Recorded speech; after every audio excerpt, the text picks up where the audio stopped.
The signal came from the edge of nowhere. It burst out of the ashfall expanse on every frequency the Galactic Concorde used, and a few frequencies that nobody had used in centuries. It was messy, it was desperate, it repeated itself over and over again, the way a drowning person screams for air, not caring who hears, not caring how they sound, just needing someone, anyone, to listen. The signal came from Tyra 4, a cold and lonely moon that orbited a gas giant in a system most species had forgotten existed. The moon was small, it was dark.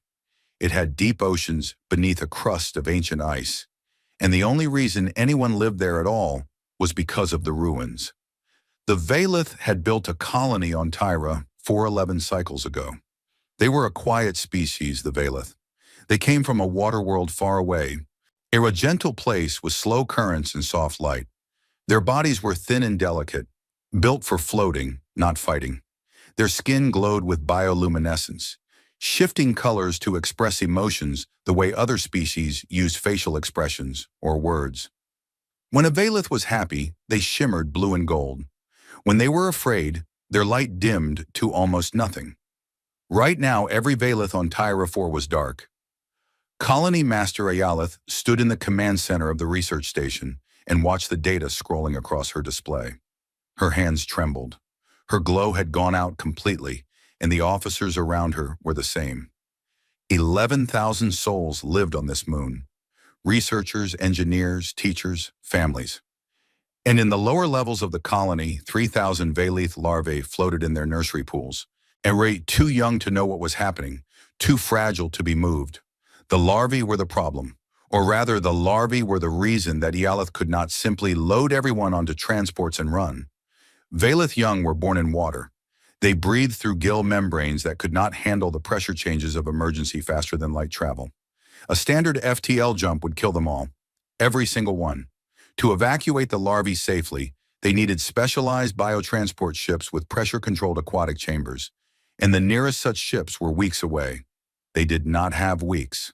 "Show me the projection again," Ialith said. Her voice was barely a whisper.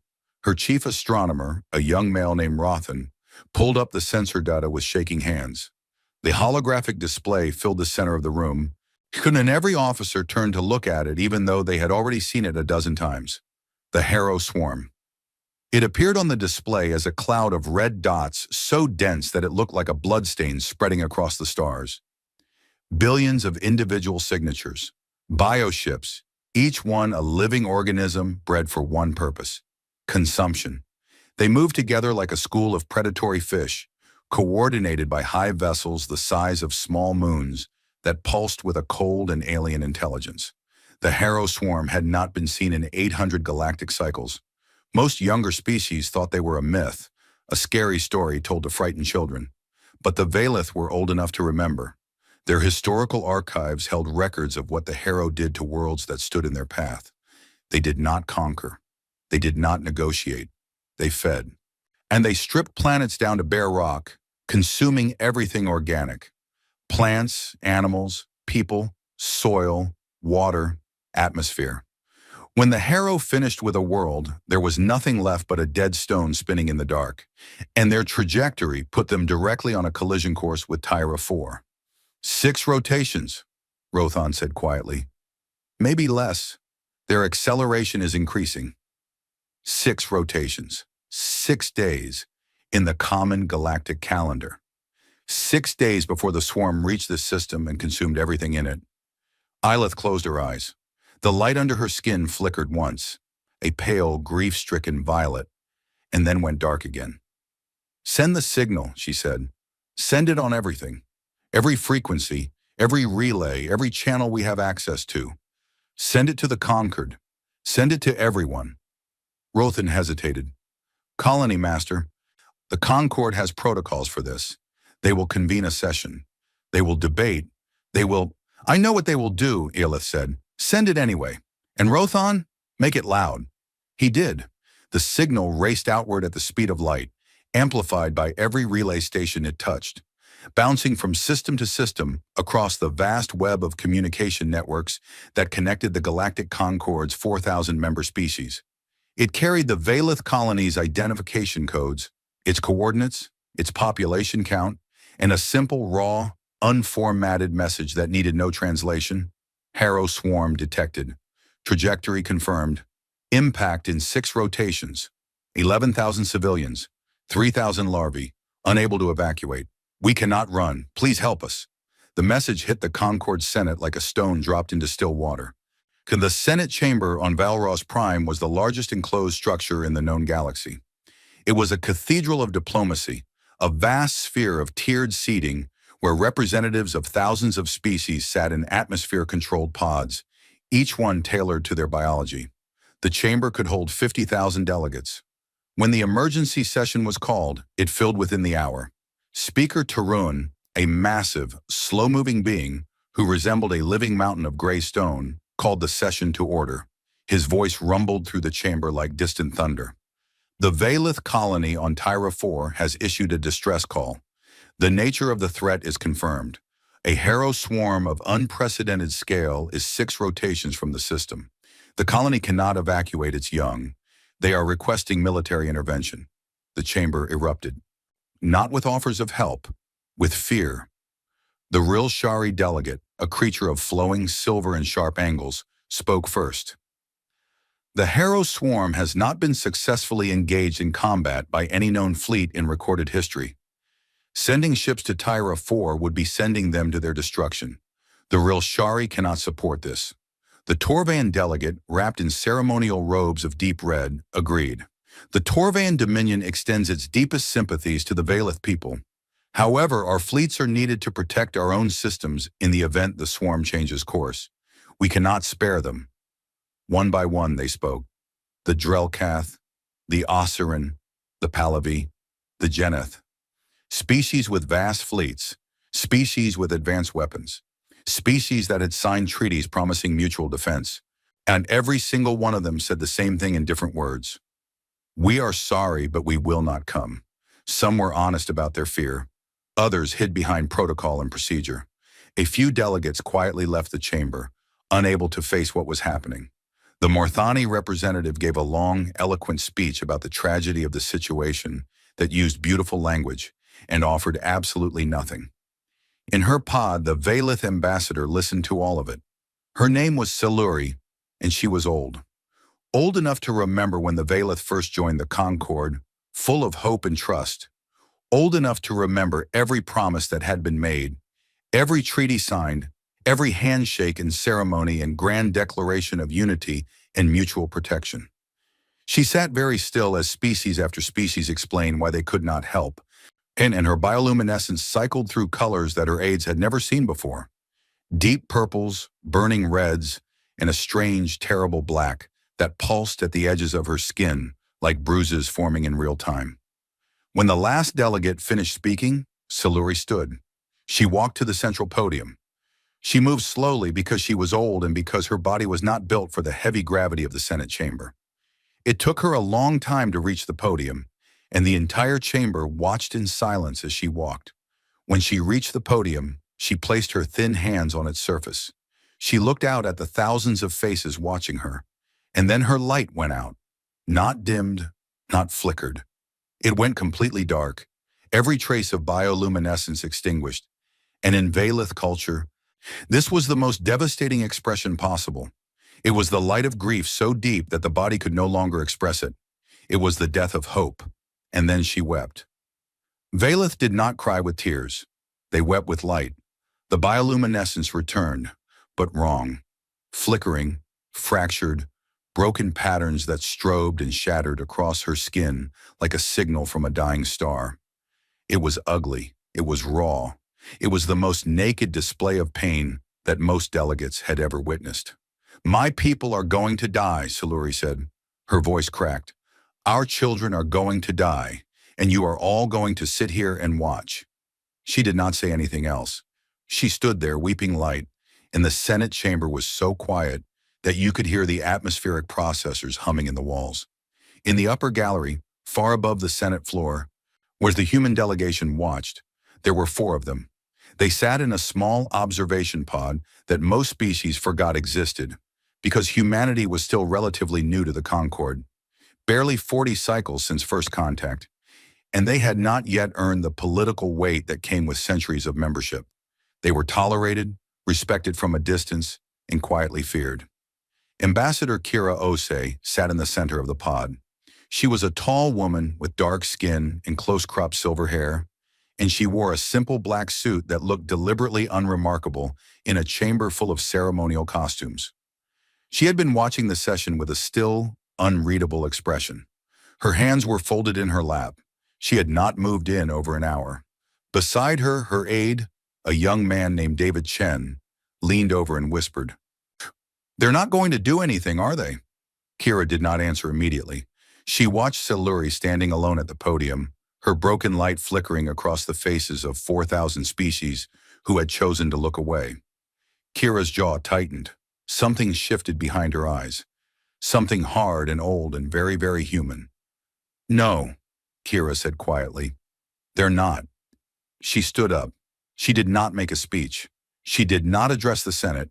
She simply turned and walked out of the gallery, and her team followed without a word. In the corridor outside the chamber, Kira pulled out a secure communication device. It was military-grade, encrypted on frequencies that the Concorde could not intercept. She typed a message, short, precise, using a code that had not been activated in 9 years.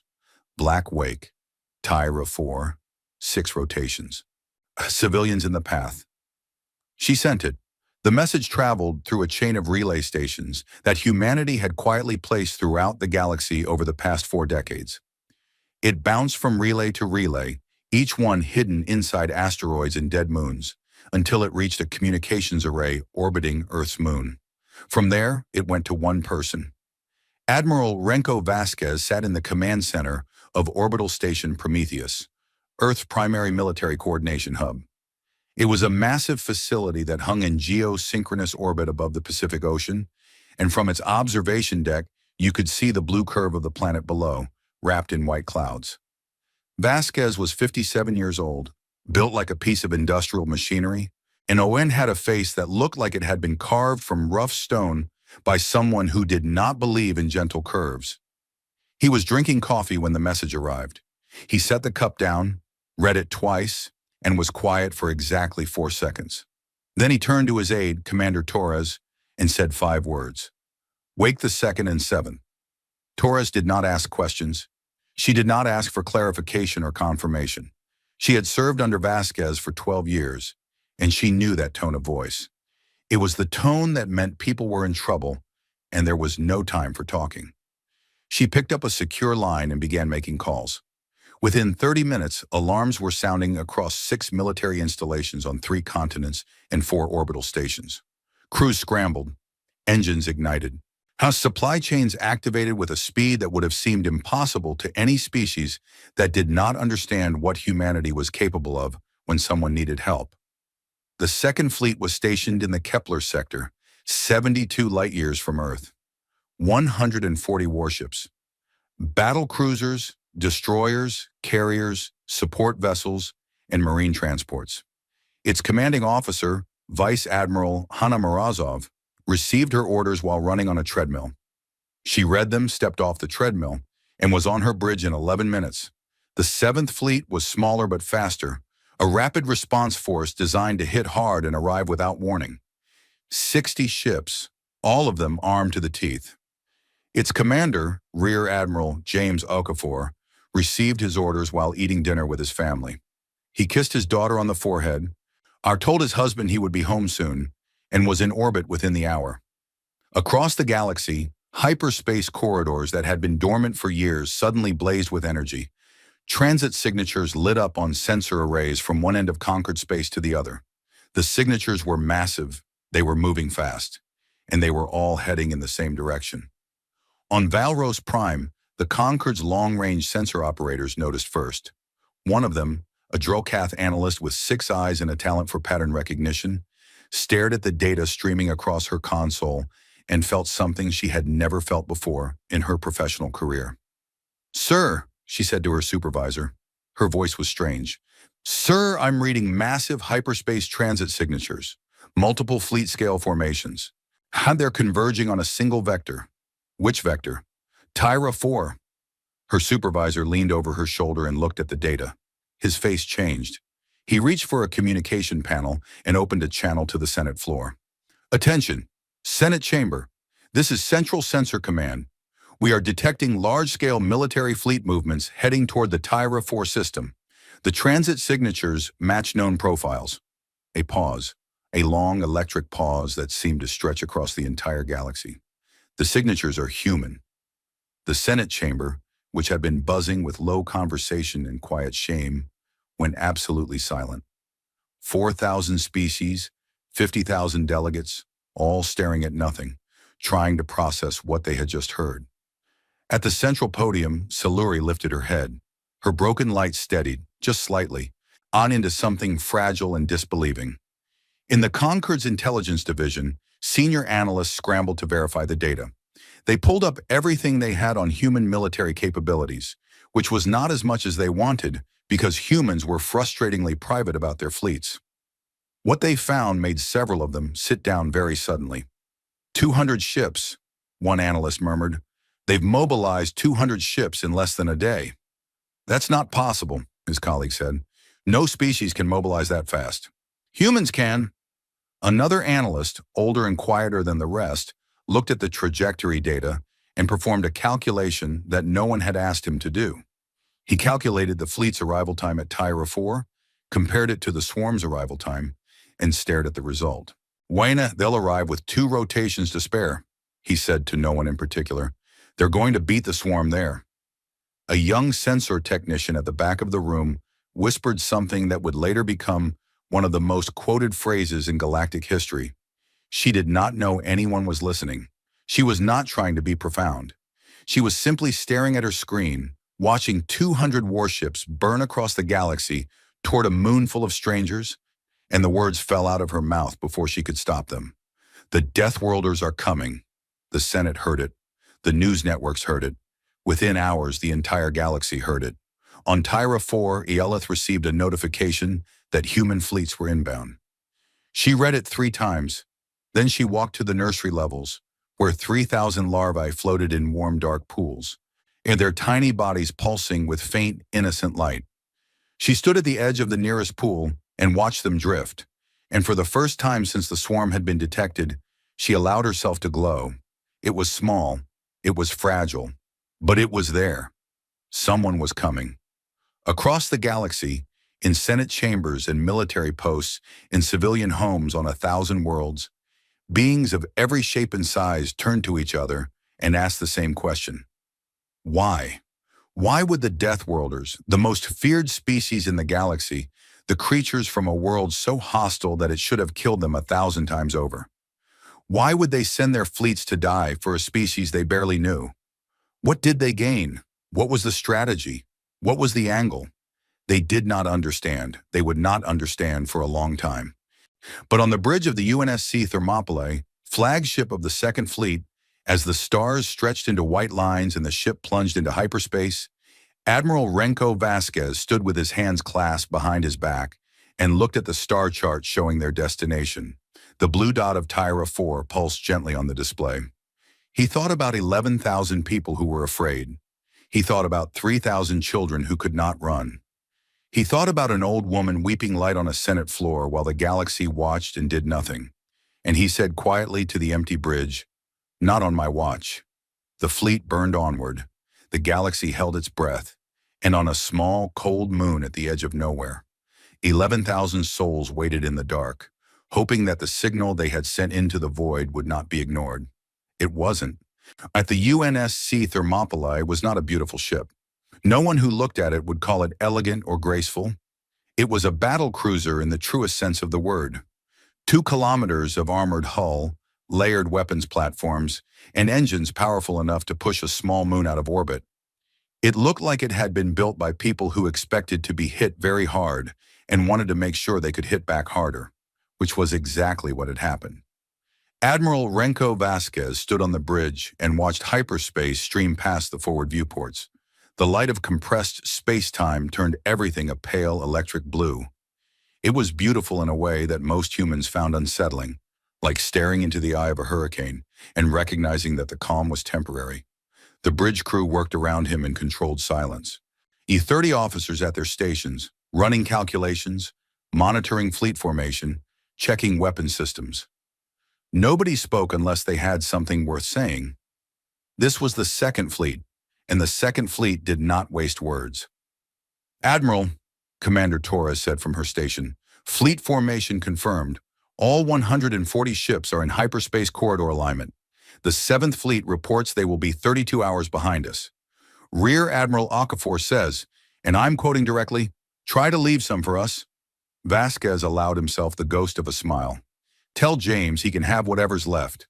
The hospital ship Florence reports all medical bays are prepped. They've loaded additional supplies for aquatic biology.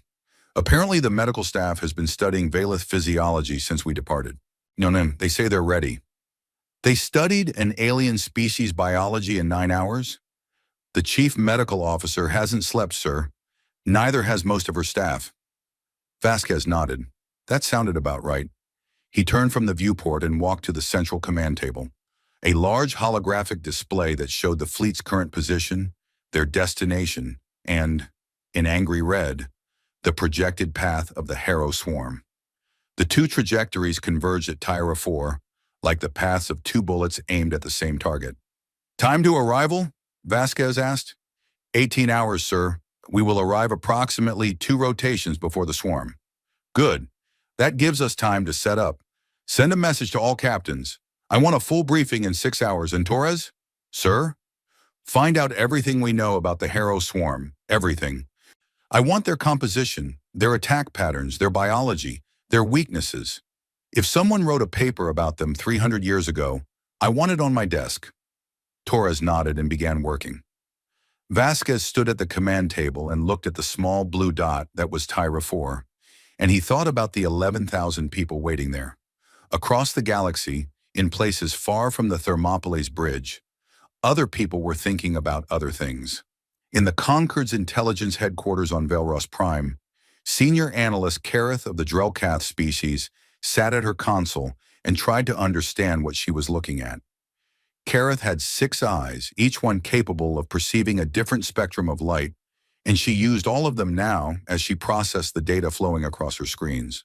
See, she had been assigned to the Human Analysis Division 3 years ago, a posting that most analysts considered either a punishment or a joke. Humans were new. Humans were small, relatively speaking. Humans were from a single unremarkable planet in a quiet corner of the galaxy. How interesting could they possibly be? Very interesting, it turned out. Terrifyingly interesting. Kareth pulled up the fleet data first. 200 warships mobilized in under 12 hours. She had run the numbers 4 times because she was convinced there was an error. There was no error. The Second Fleet had gone from standby to full combat deployment in 9 hours. The Seventh Fleet had been activated 3 hours after that. Supply chains, fuel depots, ammunition reserves, and medical facilities. All of it had come online with a speed that defied every logistical model the Concorde used.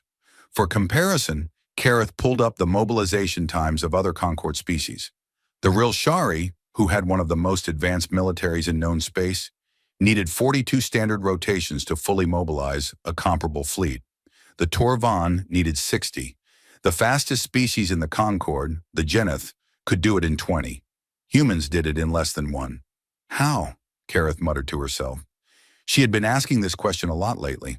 She opened the Human Analysis Division's classified files, a collection of data, reports, and intelligence assessments that had been assembled over the 4 decades since first contact. She had read most of it before, but she read it again now with fresh eyes. Because something was about to happen at Tyra 4 that the galaxy had never seen, and she wanted to understand it. The file on Earth came first. Earth was classified as a Class 12 death world. This classification was, in itself, remarkable because the Concorde's planetary danger scale only went to 10. The scale had been in use for 6,000 years, and it had been perfectly adequate for categorizing every inhabited world in the galaxy. Then the Concorde had discovered Earth, and they had to add 2 more numbers. Kareth read the summary again, even though she had memorized it. Earth had an axial tilt that created extreme seasonal variations. It had tectonic plates that shifted and collided, producing earthquakes, volcanic eruptions, and tsunamis. Its atmosphere generated storms powerful enough to flatten cities.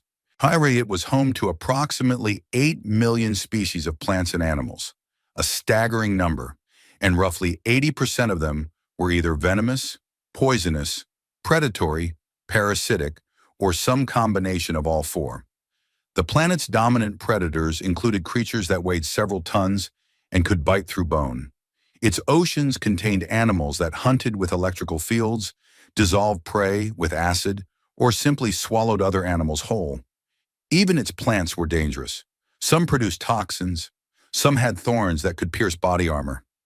One species of tree was so poisonous that standing under it in the rain could cause chemical burns. And the humans had evolved on this world.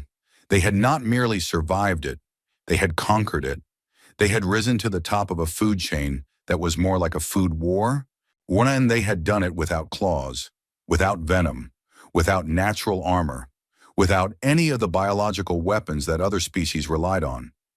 They had done it with their brains, their hands, and a characteristic that the Concord xenobiologists had struggled to categorize: persistence, stubbornness, the absolute bone-deep refusal to give up. Kareth scrolled to the section on human biology. She had read it many times, but it still made her uncomfortable. Humans were endurance predators. On their homeworld, before they developed technology, they had hunted by simply following their prey until it collapsed from exhaustion. They could not outrun most animals, but they did not need to. They just kept going. Hour after hour, day after day, in heat that would have killed most galactic species. They simply refused to stop moving until whatever they were chasing fell down and died. Their bodies were built for damage. Their bones healed. Their skin closed over wounds. They could lose blood, significant amounts of blood, and continue functioning.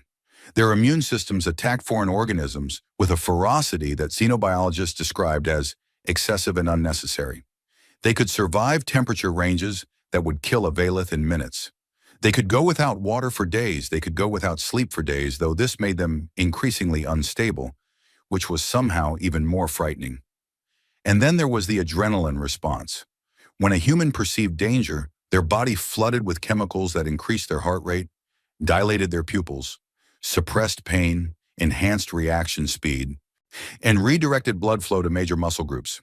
In other words, when a human was afraid, their body's response was to become temporarily stronger, faster, and harder to kill. Most galactic species, when afraid, became weaker. Humans became more dangerous. Kareth closed the biology file and opened the military history file. This one was shorter because humans had only been involved in 3 significant military engagements since joining the galactic community, and all 3 had been brief. The first was the Torvan border incident 9 years ago. A Torvan warlord had decided to test humanity's resolve by raiding a human colony on the frontier. He had sent 30 ships. The human response force had arrived in 6 hours and destroyed all 30 ships in 22 minutes. And the warlord had survived and sent a formal apology the next day. The second was the Pahlavi hostage crisis 6 years ago. A Pahlavi terrorist cell had taken 47 human civilians hostage on a space station. Human special forces had boarded the station, killed every terrorist, and extracted every hostage in 11 minutes. 2 of the special forces operators had been shot during the operation. Both of them finished the mission before seeking medical attention. The third was the Rilshari confrontation 4 years ago. A Rilshari fleet had attempted to blockade a neutral trade route that humans used. The human Third Fleet had arrived and positioned itself directly in front of the blockade. No shots were fired. The Rilshari fleet had looked at the human ships, performed some calculations, and left. The entire confrontation lasted 3 hours, and the only communication from the human fleet had been a single message: move. Kareth stared at these files and tried to extract a pattern, a strategy, something she could use to predict what was about to happen at Tyra 4. But the pattern she found was not a military one. It was something else. In the first incident, humans had responded to protect their own people. Expected, normal. Every species did that. In the second incident, humans had responded with overwhelming force to save 47 civilians. Not a strategic target, Not a military installation, 47 ordinary people. In the third incident, humans had risked a war with one of the galaxy's largest powers over a trade route. Not their trade route, a neutral one used by dozens of species. The pattern was not about strategy. It was about principle. Kareth leaned back in her chair and tried to wrap her mind around a species that would mobilize 200 warships in 9 hours to save 11,000 aliens they had never met. She could not do it. She was an analyst. She dealt in logic, in probability, in cost-benefit calculations.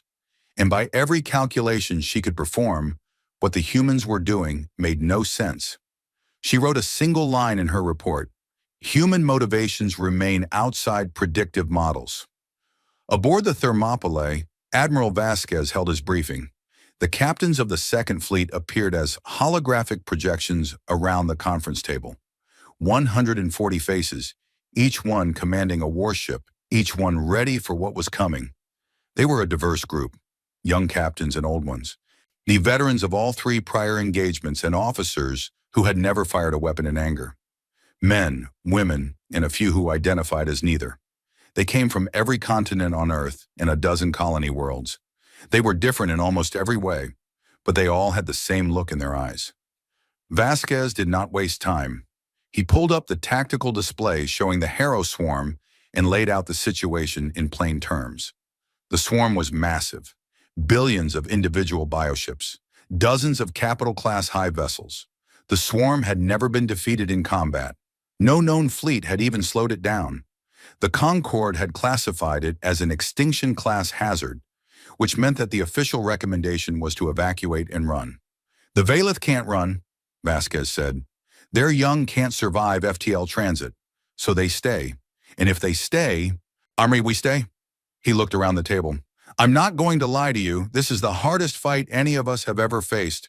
We don't have complete intelligence on the swarm's capabilities. We don't know what their weapons do. We don't know if they can adapt. What we do know is that there are 11,000 civilians on that moon, including 3,000 children, and every other species in this galaxy has decided they're acceptable losses. He paused. They're not. Captain Elena Vasek of the destroyer Indomitable spoke up. She was a small woman with sharp eyes and a reputation for saying exactly what she was thinking. Admiral, what are our rules of engagement? Defend the colony, stop the swarm. Don't die if you can help it. Wait, but protect those people if you can't help it. And if we can't stop them, then we slow them down until the 7th Fleet arrives, and then we stop them together. And if we can't stop them together, Vasquez looked at her. His face was stone. Then we buy enough time for someone to figure out how to evacuate those larvae.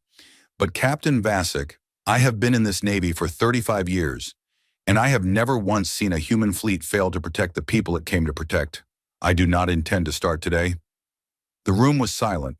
Then Captain Vasek nodded, once, sharply, and that was all that needed to be said. The briefing continued with tactical details, formation plans, weapons loadouts, communication protocols. It was professional and precise and utterly lacking in drama. Humans did not go to war with speeches and glory. When they went to war with spreadsheets and logistics and a quiet iron determination that was far more frightening than any battle cry. While the captains planned, Lieutenant Commander Priya Sharma sat in a cargo bay on the Marine Transport Calcutta and stared at schematics. Priya was a combat engineer, which meant she built things that kept people alive in places where everything was trying to kill them. She was 31 years old, born in Mumbai, raised on the Mars colony, and had a talent for solving impossible problems under impossible pressure. She also had not slept in 22 hours, but she was too angry to be tired. The schematics were for emergency shelters, standard human military shelters designed for human biology. They were useless for the Valeth. Priya had pulled every piece of data she could find on Valeth physiology. And the list of problems was growing by the hour. The Valeth needed high humidity. Their skin dried out and cracked in arid conditions. They needed controlled temperatures within a narrow range. Their larvae needed water, obviously, but not just any water. It had to be within specific chemical parameters, or their gill membranes would fail. And their hearing was sensitive to vibrations above a certain frequency, which meant that standard military operations the kind that involved explosions and gunfire and heavy vehicles, could cause them physical pain. She was redesigning the shelters from scratch. She was building in humidity systems, vibration dampeners, aquatic chambers, and atmospheric controls, all using materials that were already on the transport ships because there was no time to order anything new. She was doing this while simultaneously reviewing the geological surveys of Tyre 4 to find the best locations for fortified positions in case the swarm reached the surface. Her team of engineers gathered around her, and they worked together in focused silence, passing tablets back and forth, arguing over stress calculations, and solving problems one after another with the relentless efficiency of people who understood that every hour counted. At one point, Sergeant Kowalski, a large man with hands like shovels, looked at the Valeth biological data and said, "These people are fragile, like really fragile. A strong handshake could bruise them, which is why we're building shelters that can take a direct hit from a swarm breacher and still keep them safe," Priya said without looking up. "If one of those things gets through, the Valeth can't fight. They can't run. They'll be counting on us to be between them and whatever comes." Kowalski nodded slowly. "So we build it right. We build it right." They built it right. They worked through the night, through the artificial day cycle of the ship, and into the next night. They tested their designs in simulations and found flaws and fixed them and tested again. Priya's hands shook from caffeine and exhaustion, and she did not stop. In the quiet hours of the ship's night, when most of the crew was asleep, Priya sat alone in the cargo bay and looked at a holographic image of a Valeth larva. It was tiny, translucent. It glowed with a soft, newborn light, and it floated in its pool with the peaceful ignorance of a creature that did not know the universe was dangerous. She thought about the fact that 3,000 of these small, glowing things were floating in pools on a moon that was about to be devoured. She thought about the fact that every species in the galaxy had looked at them and decided they were not worth the risk. She pressed her palms against her eyes and breathed. Then she went back to work. 16 hours into the journey, the fleet's communications officer intercepted a broadcast from Tyra 4. It was not the distress signal that was still repeating endlessly, unanswered by anyone except the humans. This was something new. It was a message from Colony Master Eolith, directed at the approaching human fleet, asking a single question. "Is it true? Are you really coming?" Vasquez read the message. He thought about it for a moment. And then he dictated a reply and had it sent on the same frequency, in Valeth, run through the best translation software humanity had. The translation was imperfect. The grammar was awkward, and some of the words were wrong, but the meaning was clear. "Hold on, we're coming. Nobody dies today." On Tyra 4, Eolith received the message in the command center. She read it on her display, and then she read it again. Around her, officers who had been dark with fear for days began to flicker. Uncertain, fragile lights that did not quite know what to do with themselves. Eolith stared at the message for a long time. The words were clumsy.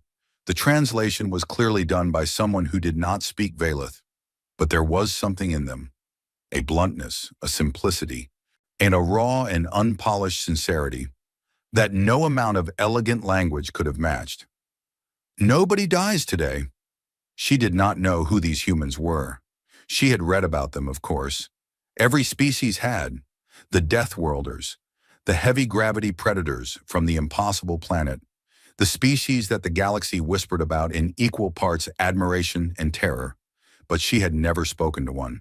She had never received a message from one, and she had certainly never been told by one that nobody was going to die. She pressed her hands against the display as if she could reach through it and touch the person on the other side.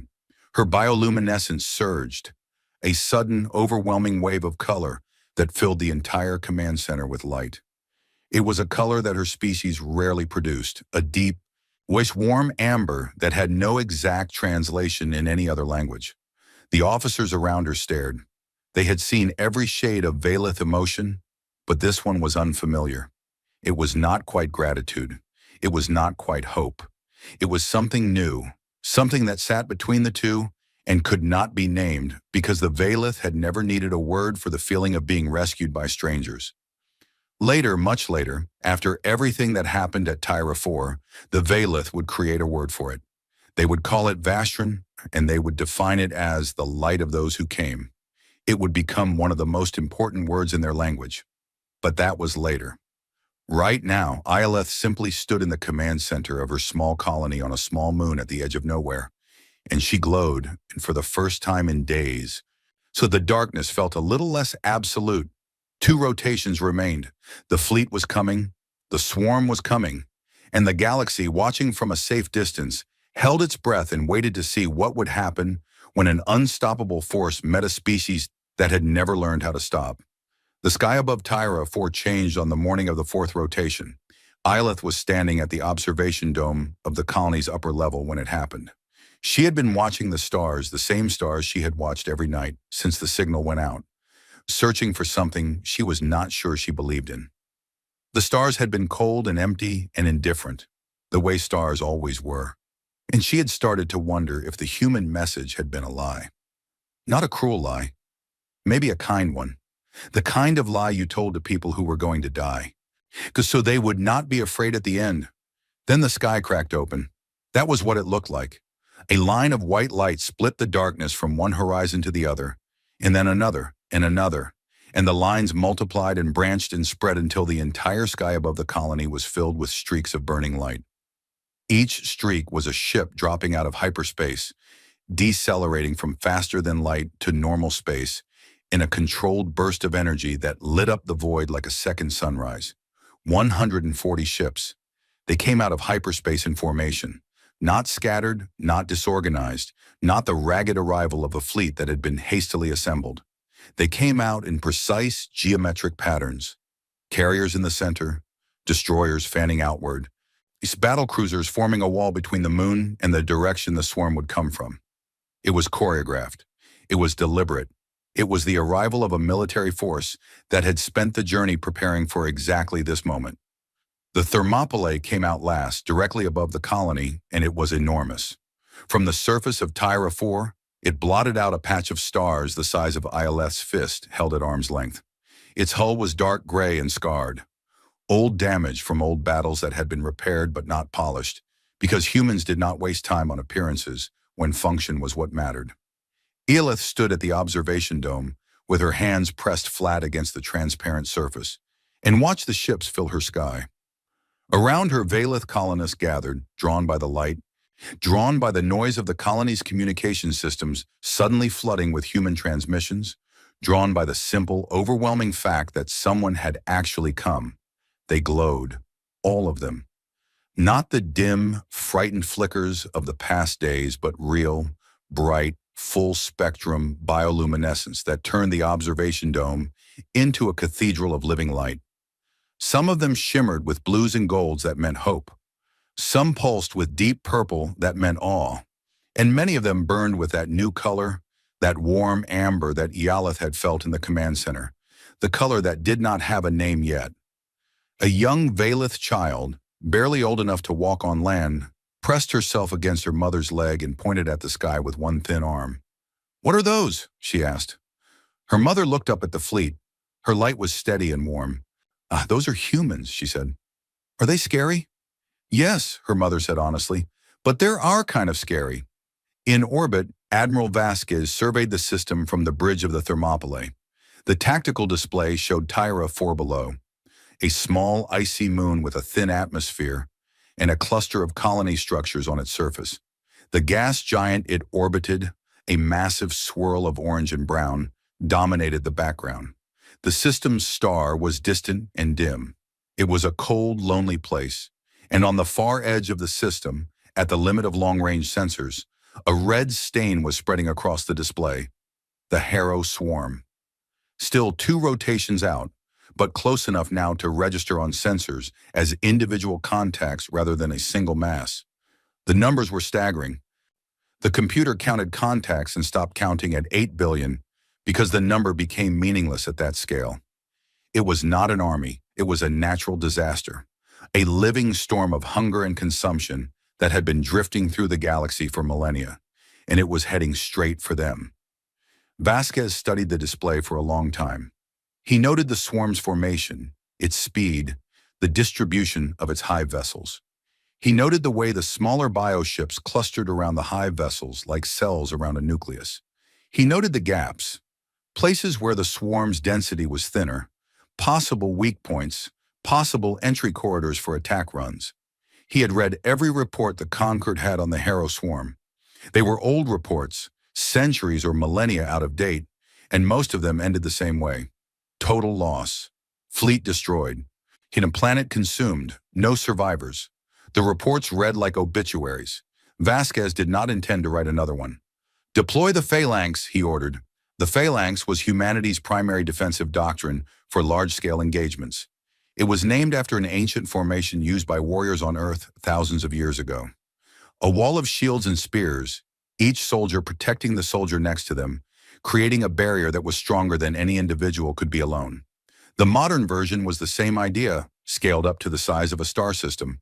The carriers positioned themselves behind the moon, using Tyra 4's mass as partial cover while they launched fighter wings. The destroyers spread out in a wide screening formation, creating an early warning and interception network that would detect and engage swarm elements long before they reached the main line. The battle cruisers formed the wall itself, 37 ships arranged in a curved formation facing the swarm's approach vector, their combined weapons coverage creating overlapping fields of fire that would turn any approaching force into a kill zone. Behind them all, at a safe distance, the hospital ship Florence waited. It was the largest ship in the fleet, a vessel the size of a small city, and it was filled with medical staff, operating rooms, trauma bays, and, as of the past 18 hours, emergency aquatic facilities for Valith patients that the medical team had improvised from cargo containers and water recycling systems. The fleet settled into position, weapons charged, shields activated. Fighters launched in waves, filling the space around the fleet with swarms of small, fast, heavily armed craft that moved like flocks of angry birds. And then they waited. On the surface of Tyra 4, the waiting was different. The marine transports had begun landing within an hour of the fleet's arrival. Heavy shuttles, each one carrying engineers, marines, equipment, and supplies, dropped through the thin atmosphere and touched down on the ice fields surrounding the colony. The colony's landing pads were too small for military transports, so the humans simply found flat ground and landed there instead. Priya Sharma was on the first shuttle down. She stepped out onto the surface of Tyra 4 and felt the cold hit her like a wall. Her environmental suit compensated immediately, but she could still feel the chill pressing against the outside, while looking for a way in. The gravity was light, about 60% of Earth standard, and she had to adjust her stride to avoid bouncing with each step. The colony was smaller than she had expected, a cluster of interconnected domes and tunnels built half into the ice with transparent sections that glowed with soft internal light. It looked fragile. It looked like something that a strong wind could break. She walked toward the main entrance with her team behind her. 20 combat engineers, loaded with equipment, moving with the purposeful speed of people who had a job to do and not enough time to do it. At the entrance, they were met by a Valith. Priya had seen images of the Valith in the files she had studied, but images did not do them justice. The being standing before her was tall and impossibly slender, garnished with skin that was not quite translucent, not quite opaque, somewhere in between like frosted glass lit from inside. She had no hair. Her eyes were large and dark and liquid, and they reflected light like deep water. She wore a simple garment that flowed around her body like seaweed in a current. She was glowing, a soft, shifting pattern of blues and greens that rippled across her skin like sunlight on ocean waves. "I am Sothal," the Valith said. Her voice was quiet, musical, like water running over stones. "I am a researcher here. Colony Master Eoleth asked me to serve as your liaison." Priya looked at her. She was probably a head taller than Priya, but she looked like she weighed nothing. Her arms were thin enough that Priya could have wrapped her fingers around them. She moved carefully, as if aware that the universe was full of things that could break her. "Lieutenant Commander Priya Sharma," Priya said, "combat engineer, we're here to build shelters for your people." Sothal blinked. Her glow flickered. "Shelters?" In case the swarm reaches the surface, we need to protect your civilians, especially the larvae. Can you show me the nursery levels? Sothal stared at her for a moment, and her bioluminescence did something complex, a rapid cycle of colors that Priya's translator could not interpret. Then she nodded and turned to lead them inside. The interior of the colony was warm and humid, a sharp contrast to the frozen surface outside. The corridors were curved and smooth, designed for bodies that preferred flowing movement to sharp turns. And the lighting was soft and came from bioluminescent panels that mimicked the Valeth homeworld's ocean depths. Everything was built for comfort, for gentleness, for a species that had evolved in a place where the most dangerous thing was a strong current. Priya's marines followed her through the corridors, and they were enormous. The tallest Valeth in the colony was maybe 2 meters. The shortest marine in Priya's team was 185, and Sergeant Kowalski was 2 meters even and built like a cargo loader. They filled the corridors. Their boots thudded against floors designed for bare feet. Their equipment bumped against walls designed for shoulders half their width. The Valeth watched them pass.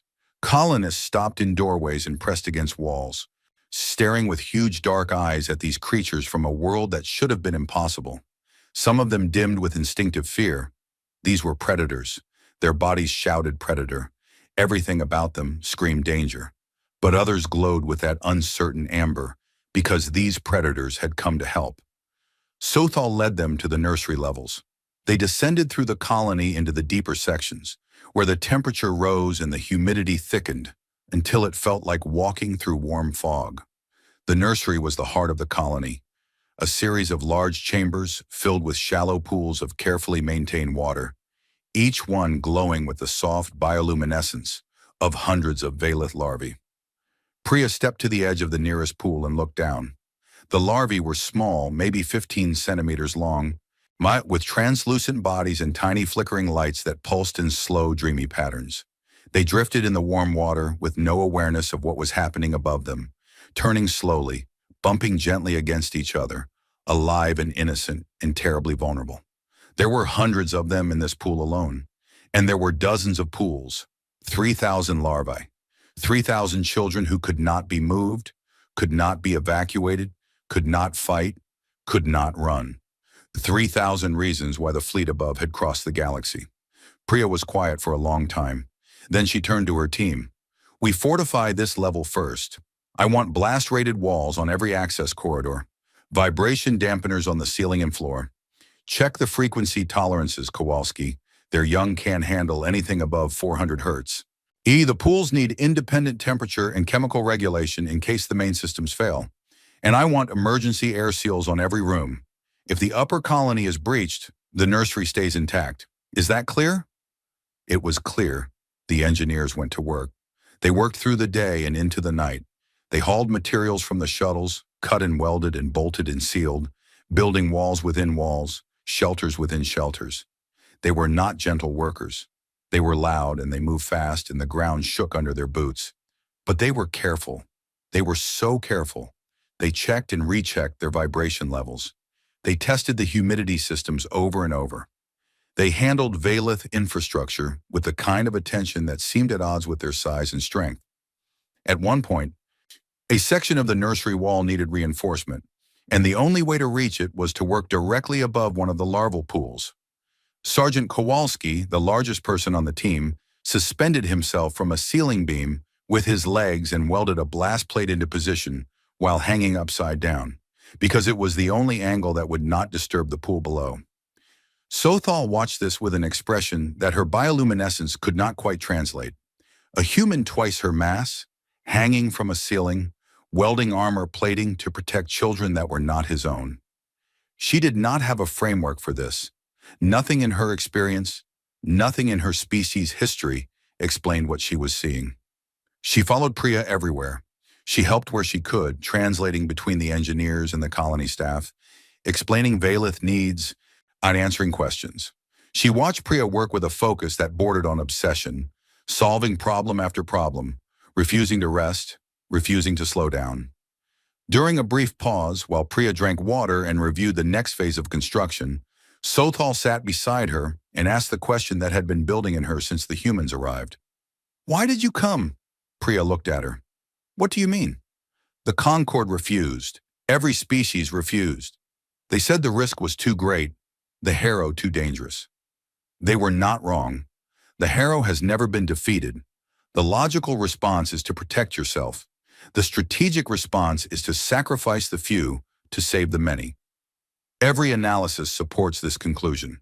She paused. But you came anyway. Your entire fleet came. You are building shelters for our children. You are going to fight a force that has destroyed every fleet that has ever faced it. And you gain nothing from this. We have nothing to offer you. We are a small species with no military, no strategic value, no resources worth fighting for. She looked at Priya with her dark, liquid eyes. Why? Priya set down her water. She was quiet for a moment. The nursery hummed around them, with the soft sound of water filters and the gentle glow of sleeping larvae. Because you asked for help, Priya said. That's it. That's the whole reason. You were in trouble, you asked for help, and we could help. I don't need anything from you. My admiral doesn't need anything from you. Nobody in this fleet needs anything from you. We didn't come here because of strategy or politics or resources. We came because you're in trouble and we can help, and that is all the reason we have ever needed. She looked at Sothal. Where I come from, when someone asks for help, you help, and you don't ask what you get in return. You just help. Sothal's glow shifted. The amber deepened, spread, filled her entire body with warm light. She did not speak for a long time. Then she said very quietly, My people have a light for every emotion we have ever felt. We have lights for joy and grief and anger and love and fear and every shade in between. But I do not have a light for what I feel right now. There is no word for it, no color. Maybe you'll have to make a new one, Priya said. Maybe we will. They sat together in the warm glow of the nursery, and outside, above them, the fleet hung in the dark like a wall of iron and fire. And beyond the fleet, the swarm was coming. In orbit, the Concord observation flotilla arrived. 12 ships from 8 different species, each one carrying diplomats, military observers, journalists, and historians. They were not here to help. They were here to watch. The flotilla positioned itself at the edge of the system, far enough from Tyra 4 to be safe, but close enough to get good sensor readings. On the lead ship, a Rilshari vessel called the Eternal Perspective, observers gathered at their screens and studied the human fleet with professional interest. Most of them expected to be recording a disaster. The humans were brave, certainly, perhaps admirable in their way.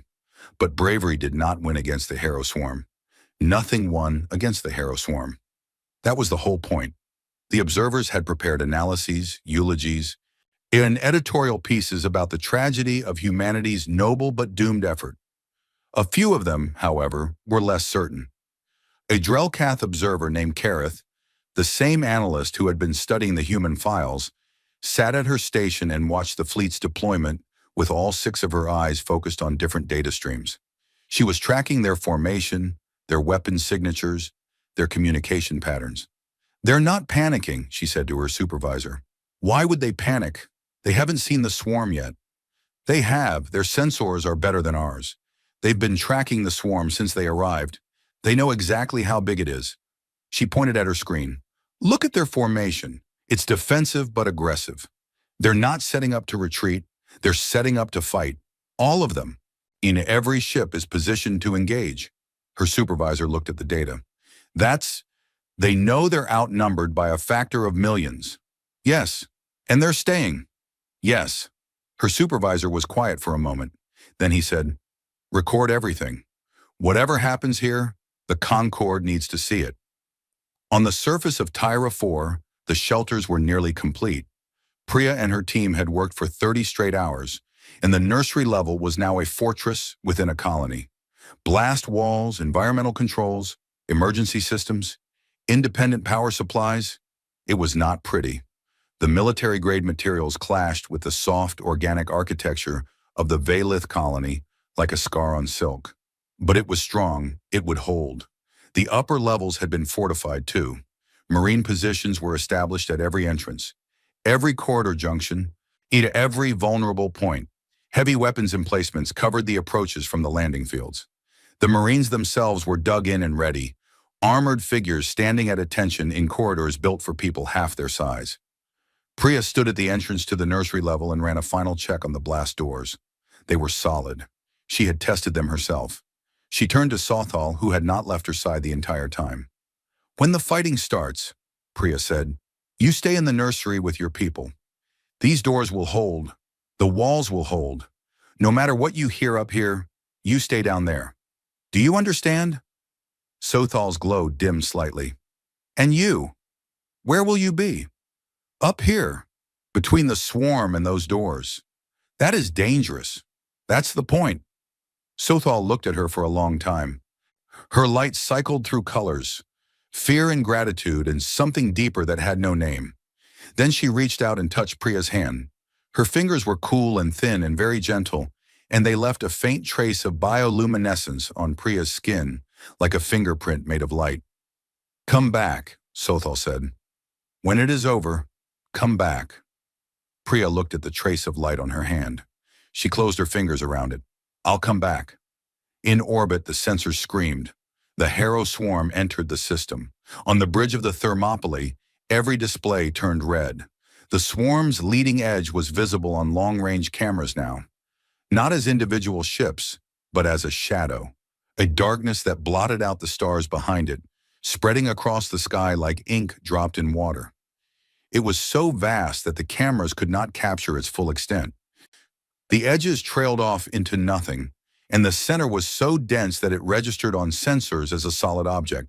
It was bigger than the initial estimates, much bigger. The leading edge alone was wider than the orbital gap between Tyra 4 and its gas giant. The depth of the swarm was immeasurable. It was not a fleet. It was an ocean of teeth and hunger, and it was rolling toward them with the slow, patient inevitability of a tide. The bridge was silent. Every officer stared at the display. Some of them had been confident before, secure in the knowledge that the human fleet was powerful and well prepared. That confidence wavered now, not because they were afraid, but because what they were looking at was simply beyond the scale of anything they had ever imagined fighting. Admiral Vasquez stood at the command table and looked at the swarm. He was quiet for a long time. His face showed nothing. Not fear, not doubt, not bravado. Just a calm, steady focus, like a man studying a problem and deciding how to solve it. Then he turned to his communications officer. "Open a channel, all frequencies, broadcast to the swarm." The officer complied. The channel opened with a soft chime. Vasquez spoke.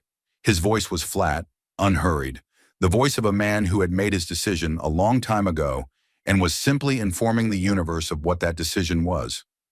"Harrow Swarm, this is Admiral Renko Vasquez, United Nations Space Command. The Tyra 4 system is under human protection. The colony on this moon is defended. You will alter your course. This is not a request." He waited. The bridge waited. The fleet waited. The swarm kept coming. There was no response, no signal, no acknowledgement. Just the relentless, silent advance of billions of hungry things. Vasquez nodded, as if he had expected exactly this. "Very well," he said. He turned to his XO. "Sound general quarters, all ships to battle stations. Weapons free on my command." Across the fleet, alarms sounded. The low, thrumming pulse of general quarters echoed through every ship, every corridor, every compartment. Crew members moved to their stations. Weapon systems powered up. Shields reached full strength. Fighter wings formed into attack formations and held position, waiting for the order.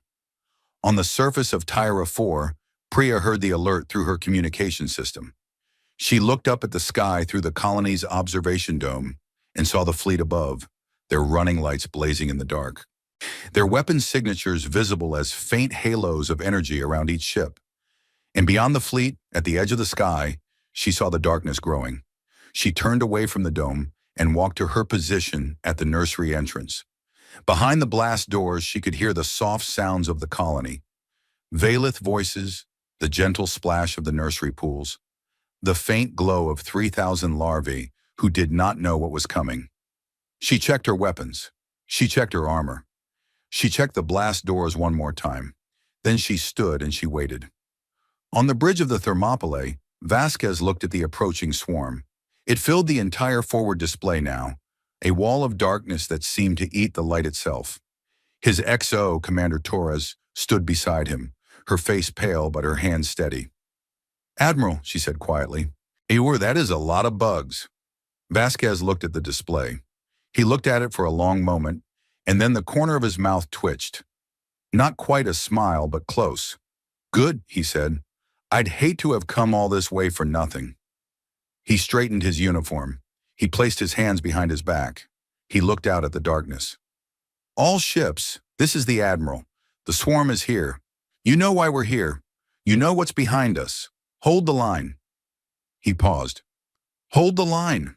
The first wave hit like a hammer striking glass. 8 billion bioships did not attack all at once. They came in waves, organized by some intelligence deep inside the hive vessels, pushed forward in coordinated surges that tested the defensive line, probed for weaknesses, and applied pressure in ways that suggested the Hero Swarm was not just a mindless force of nature, but something that thought, that planned, that learned. The first wave was a test, roughly 200 million small bioships, each one the size of a human fighter craft, built from chitin and muscle and acid, driven by biological engines that burned organic fuel and left trails of toxic exhaust, separated from the main body and accelerated toward the human fleet. 200 million. That was the test. On the bridge of the Thermopylae, Vasquez watched them come. The tactical display showed the wave as a red tide rushing toward the thin blue line of his fleet. The numbers were absurd. His 140 ships against 200 million. But humans had never been particularly good at math that told them to give up. "Screening formation, engage at maximum range," Vasquez ordered. "Carriers, launch all remaining fighter wings. Destroyers, weapons free." The fleet opened fire. It started with the destroyers.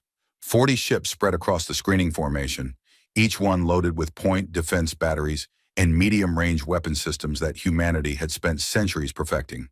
They fired in coordinated volleys, timed to create overlapping kill zones where no swarm element could pass without flying through a crossfire. The first volley hit the leading edge of the swarm wave and tore it apart. Thousands of bioships detonated, their organic hulls shredded by kinetic rounds and burned by plasma bolts. The destruction was massive, visible from the surface of Tyra, 4 as distant flashes of light, like a thunderstorm on the horizon. But the wave did not stop. The destroyed ships were replaced instantly by the ones behind them, and the wave kept coming, absorbing the losses the way an ocean absorbs rain. The destroyers kept firing. Behind them, the carrier groups launched their fighter wings. Thousands of small, fast, heavily armed craft piloted by men and women who had trained for exactly this kind of chaos. The fighters met the swarm wave head-on, diving into the massive bioships and tearing corridors through them with guns and missiles and, in several cases, with the sheer kinetic force of their own ships used as battering rams. Fighter pilot Lieutenant Yuki Tanaka flew her craft into the thickest part of the wave and found herself surrounded by bioships on every side. They were ugly things. Segmented bodies, multiple limbs. Its jaws that opened in ways that suggested they had been designed by something that understood biology but had never heard of beauty. They swarmed around her ship like insects around a light, trying to latch on, trying to bite through her hull. She killed 12 of them in the first 30 seconds. Her wingman killed 8 more. They carved a path through the wave and came out the other side trailing smoke and chitin fragments, banked hard, and dove back in. Across the engagement zone, the same scene repeated hundreds of times. Human fighters engaged the swarm in close combat, dancing through the mass with a speed and precision that the swarm's intelligence had clearly not anticipated. Human reflexes were faster than the bioship's response time. Human pilots were more creative, more adaptive, more willing to take risks that no rational analysis would support. And human ships were tough. A bioship latched onto Lieutenant Commander Marcus Webb's fighter and tore off his port wing. He flew the next 4 minutes on one wing and raw attitude thrusters, killed 9 more contacts, and landed on the carrier Yorktown with a ship that looked like it had been chewed on by something very large. He climbed out of the cockpit, asked for a new ship, and was back in the fight in 20 minutes. The first wave broke. Not defeated, the swarm did not experience defeat the way other forces did, but disrupted, scattered, reduced from a coordinated assault to a chaotic cloud of individual ships that the human fleet's defenses could pick off one by one. Within 2 hours, the first wave was gone, 200 million destroyed. And the fleet had lost 3 fighters and 2 pilots. On the Concorde observation flotilla, Kareth, the Drellcath analyst, ran the numbers 3 times. Her hands were shaking. "They destroyed the first wave," she said. 200 million contacts, all of them. Her supervisor did not respond. He was staring at the data with his mouth slightly open. "The Harrow has never lost a first engagement," Kareth continued. "In 800 cycles of recorded encounters, no fleet has ever survived initial contact. The humans didn't just survive, they won." "It was only the first wave," her supervisor said, finding his voice. "The swarm is testing them." "I know," Kareth said. "That's what frightens me, because the humans are testing the swarm too." The second wave was not a test. It was an assault. The hive vessels pushed forward, and in this time they sent everything. Not the full 8 billion, but a significant portion. A wall of bioships so dense it blocked the starlight. Mixed into the wave were larger organisms, assault carriers that could spawn new bioships mid-battle, siege beasts that were essentially living battering rams designed to crack open defensive formations, and acid bombers that trailed clouds of corrosive gas behind them. The wave hit the destroyer screen, and this time it pushed through. The destroyers fought hard. They held their positions and poured fire into the advancing mass, and they killed millions. But the sheer weight of numbers was overwhelming. The swarm flowed around them like water around stones, engulfing individual ships in clouds of bioships that latched on and began eating through their hulls. And the destroyer Reliant was the first to fall. A siege beast rammed it amidships, cracking its hull open like an egg. And before the crew could evacuate, 1,000 bioships swarmed into the breach and began consuming the ship from the inside.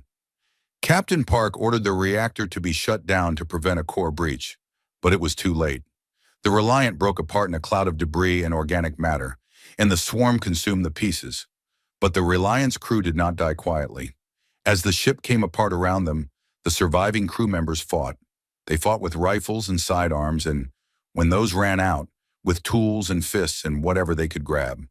They fought in corridors that were filling with acid and heat and alien bodies, and they kept fighting because that was what humans did. And the Reliant's final transmission was not a distress call. It was a situation report, delivered by a petty officer with a broken arm, calmly listing the swarm's observed weaknesses for the benefit of the fleet. The destroyer screen bent. It did not break. The remaining destroyers pulled into tighter formations, covering each other, creating smaller but more concentrated kill zones. They gave ground, slowly, deliberately, drawing the swarm deeper into the defensive network where the battlecruisers waited. And then the battlecruisers opened fire. 37 ships, each one carrying weapons designed to kill things much bigger than bioships. Their main batteries fired in sequence, and the effect was devastating. Beams of focused energy cut through the swarm like blades through cloth, one carving corridors of destruction that stretched for kilometers. Kinetic rounds the size of ground cars slammed into siege beasts and reduced them to clouds of organic debris.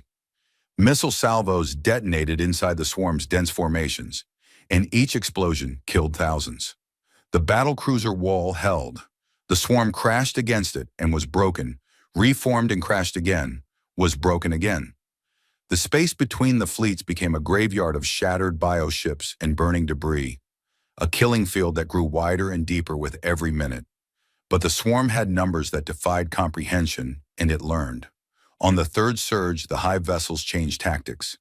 They sent their assault carriers forward, and the carriers began spawning fresh bioships directly into the engagement zone.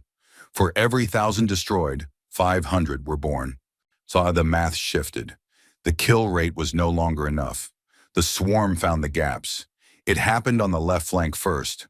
A concentration of bioships punched through the destroyer screen at a point where 2 ships had been forced to separate, and the stream of alien bodies poured through the hole like water through a crack in a dam. They bypassed the battlecruiser line entirely and headed straight for Tyra 4. "Breach on the left flank," Torres shouted from her station. "Estimated 50,000 contacts heading for the surface."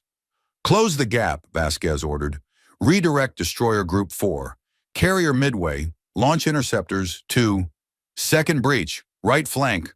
Larger, at least 200,000 contacts in a siege beast. Vasquez's jaw tightened. The swarm was not stupid. It had identified his fleet's coverage limits, and it was punching through at multiple points simultaneously, forcing him to split his response. All carriers, priority intercept. Stop whatever you can in orbit. He paused for 1 second. Then, signal the ground forces. Tell them company is coming. On the surface of Tyra 4, the alarm screamed. Priya Sharma heard them from her position at the nursery entrance. She had been standing there for hours, watching the battle through the colony's external cameras, watching the distant lights flash and flare as ships fought and died in the dark above. Now the cameras showed something new. Bright streaks cutting through the thin atmosphere. Dozens of them, hundreds like meteors falling from a burning sky. The swarm was landing. All positions.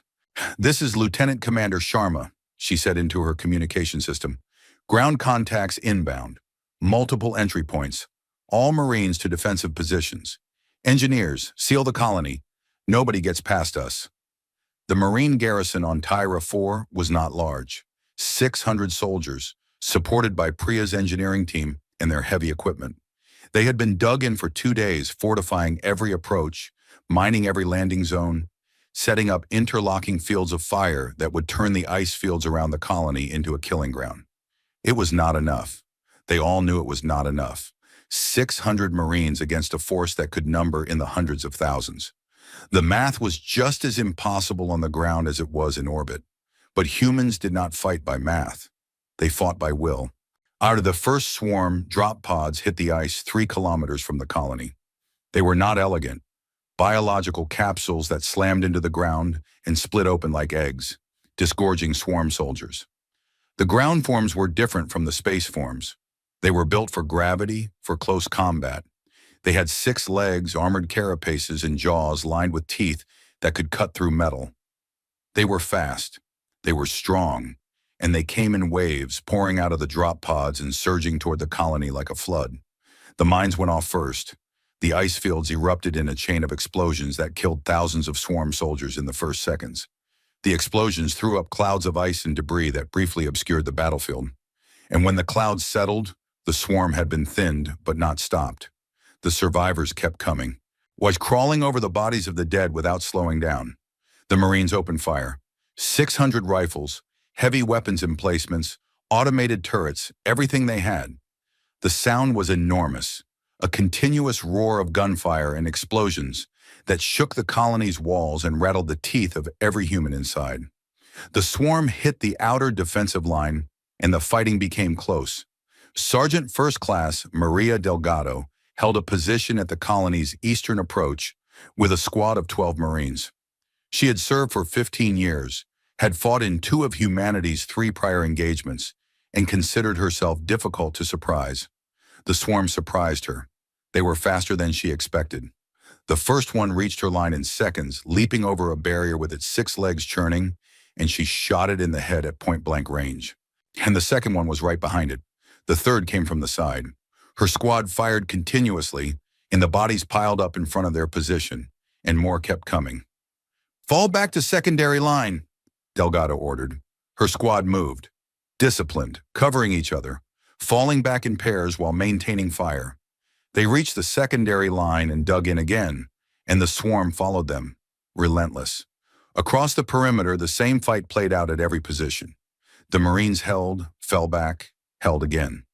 They traded ground for time, making the swarm pay for every meter with bodies. The ice around the colony turned dark with alien blood, thick black fluid that steamed in the cold air. But the swarm kept coming, and the drop pods kept falling. Priya heard the fighting above her and felt the vibrations through the floor. She was inside the colony now, at the entrance to the nursery level, standing behind the blast door she had built. Behind her, the Valith huddled in the shelters. 11,000 civilians packed into reinforced chambers, their bioluminescence dimmed with fear. In the nursery pools, the larvae drifted peacefully, unaware of the hell unfolding above them. Sothal was beside Priya. She had refused to go deeper into the shelters. Priya had argued with her, had told her it was dangerous, had ordered her to get behind the blast doors. Sothal had looked at her with those dark, liquid eyes and said, "You are staying, I am staying," and that had been the end of the argument. The fighting reached the colony. A swarm breacher, a larger organism, built like a battering ram with acid-tipped limbs, smashed through the colony's eastern wall. It tore through the outer structure as if it were made of paper, ripping open corridors and chambers, and behind it poured a flood of ground soldiers. Marines met them in the corridors. The fighting was brutal and close. Human rifles fired at point-blank range. Alien jaws snapped at human armor. The corridors were too narrow for proper tactics, so it became a matter of strength and will, and the refusal to take one step backward. Private First Class Thomas Rivera was 19 years old and had never seen combat. He stood in a corridor with his rifle and watched the swarm come toward him, a wall of armored bodies and cutting jaws, and his hands shook so badly he could barely aim. Then he thought about the nursery behind him. He thought about 3,000 larvae floating in warm water. He thought about the fact that they were counting on him even though they did not know he existed. He stopped shaking. He raised his rifle. He fired. He held that corridor for 7 minutes, alone after his squad was forced to fall back, firing and reloading and firing again until reinforcements arrived. When they found him, he was standing in a pile of dead swarm soldiers that reached his knees, his armor cracked, his face bloody from a cut above his eye, and his rifle so hot that the barrel glowed. "You okay, kid?" the sergeant asked. Rivera looked at him. "They didn't get past me." "No," the sergeant said. "They didn't." On the upper levels, the fighting intensified. The swarm poured through multiple breaches in the colony's walls, and the Marines fought them in every corridor, every room, every stairwell. The colony was never built for war. Its soft curves and gentle architecture became a maze of close-quarters combat where the advantage shifted back and forth with every turn. And then the worst happened. A second breacher hit the section directly above the nursery. It tore through the floor, the actual floor, and dropped into the level where Priya and Sothal were standing. It was enormous, 3 meters tall, its carapace dripping with acid that hissed and smoked where it touched the ground. Behind it, ground soldiers poured through the hole like ants from a broken nest. Priya did not think. She did not calculate. She did not weigh the odds. She raised her weapon and fired directly into the breacher's face. The first shot staggered it. The second cracked its carapace. The third blew a hole through its head. And it collapsed in a heap of twitching limbs and acid that splashed across the floor and onto Priya's armor. The acid ate through the outer layer immediately, and she felt heat, intense, burning heat, across her left arm and back. She did not stop. The ground soldiers were coming through the gap, and behind her was the nursery. Behind her were 3,000 children and Sothal and the blast doors that she had built with her own hands. She fired. She fell back. She fired again. Her engineering team joined her. Kowalski with a heavy weapon that he braced against his hip and fired from the shoulder because there was no time to set up properly. 2 other engineers with rifles, all of them pouring fire into the breach. A ground soldier got past the fire. It lunged at Priya and its jaws clamped down on her right arm. She felt the pressure. She felt the armor crack, felt something in her forearm break. She screamed, a raw animal sound of pain, and she grabbed the creature's jaw with her left hand and forced it open. The creature was strong. She was stronger because behind her were children, and humans who were protecting children were capable of things that biology alone could not explain. She pried the jaw open and shot the creature through the mouth. It fell. Another took its place. She shot that one too. The breach was too wide. More were coming. Too many. Priya was wounded. Her arm was broken, her back was burned, and the acid was eating through more of her armor. She could not hold this position alone. She made a decision. "Kowalski, seal the breach. Use the emergency welding charges." "That'll seal us on this side," Kowalski shouted. "I know. Abra, do it." Kowalski hesitated for exactly 1 second. Then he pulled the emergency charges from his pack, slammed them against the edges of the breach, and triggered them. The charges detonated with a roar of heat and light, and molten metal flowed across the gap. fusing the broken edges together, sealing the breach in a crude but effective wall of cooling steel. The swarm soldiers on their side of the seal, about a dozen, were trapped. Priya, Kowalski, and 2 engineers killed them in the next 45 seconds. It was not clean. It was not pretty. It was survival at its most basic level. When the last one fell, Priya slumped against the wall. Her arm hung at a wrong angle. Her back was on fire. The acid burns had reached her skin through the damaged armor, and the pain was so intense that her vision blurred. Sothal was there. She knelt beside Priya, her bioluminescence blazing so brightly that it lit up the entire corridor. She was shaking. Her thin hands hovered over Priya's wounds without touching, afraid to cause more pain, desperate to help. "Priya," she said. "Priya, you're hurt." "The breach is sealed," Priya said. Her voice was thin. "Check the blast doors. Are the larvae safe?" Sothal looked at the blast doors. They were intact. The nursery beyond was silent and undamaged. "They're safe," she said. "Good." Priya closed her eyes. "Good." Sothal held her. She wrapped her thin arms around Priya's shoulders, carefully avoiding the burns, and her light pulsed in a slow, steady rhythm. Warm amber, deep and gentle, the rhythm of a heartbeat translated into light. It was a Valith healing ritual, one that mothers used with their injured young. It could not fix broken bones or heal burns, but it said, "You are not alone. You are cared for. You are safe." Priya leaned into her. She was in pain. She was exhausted. She had just fought off a wave of alien soldiers with a broken arm and acid burns. And she felt safe because Sothal was there, glowing gently in the dark, and sometimes that was enough. Above them, the battle raged on. In orbit, the situation had become desperate. The swarm had breached the line in 4 places now, and streams of bioships were getting through to the surface. The destroyer screen was in tatters. 8 destroyers lost, 6 more damaged. The battlecruiser line was holding, but it was taking punishment. The Thermopylae itself had taken 3 direct hits from siege beasts, and 1 entire section of the ship was venting atmosphere. And then the Kursk happened. The battlecruiser Kursk was positioned on the right flank when a hive vessel, a massive, living command ship the size of an asteroid, made a direct run at the defensive line. Hive vessels were the brains of the swarm. They coordinated the bioships, directed attacks, spawned replacements. Destroying a hive vessel would disrupt an entire sector of the swarm's operations. Captain Dmitry Volkov of the Kursk saw the hive vessel coming and made a decision. He broke formation and charged directly at it, putting his ship in the path of the largest enemy in the battle. The Kursk hit the hive vessel with everything it had: main batteries, secondary weapons, missiles, point defense, all of it focused on a single target. The hive vessel's organic armor was meters thick, and the first salvos barely scratched it. But Volkov kept firing, and his crew kept firing, and they closed the distance until the 2 ships were so close that missed shots were impossible. The hive vessel rammed the Kursk. The impact was cataclysmic. The Kursk lost 40% of its hull in an instant. Entire decks were crushed. Atmosphere vented from a dozen breaches. The ship's spine broke, and the forward section twisted at an angle that meant the structural integrity was gone. The Kursk kept firing.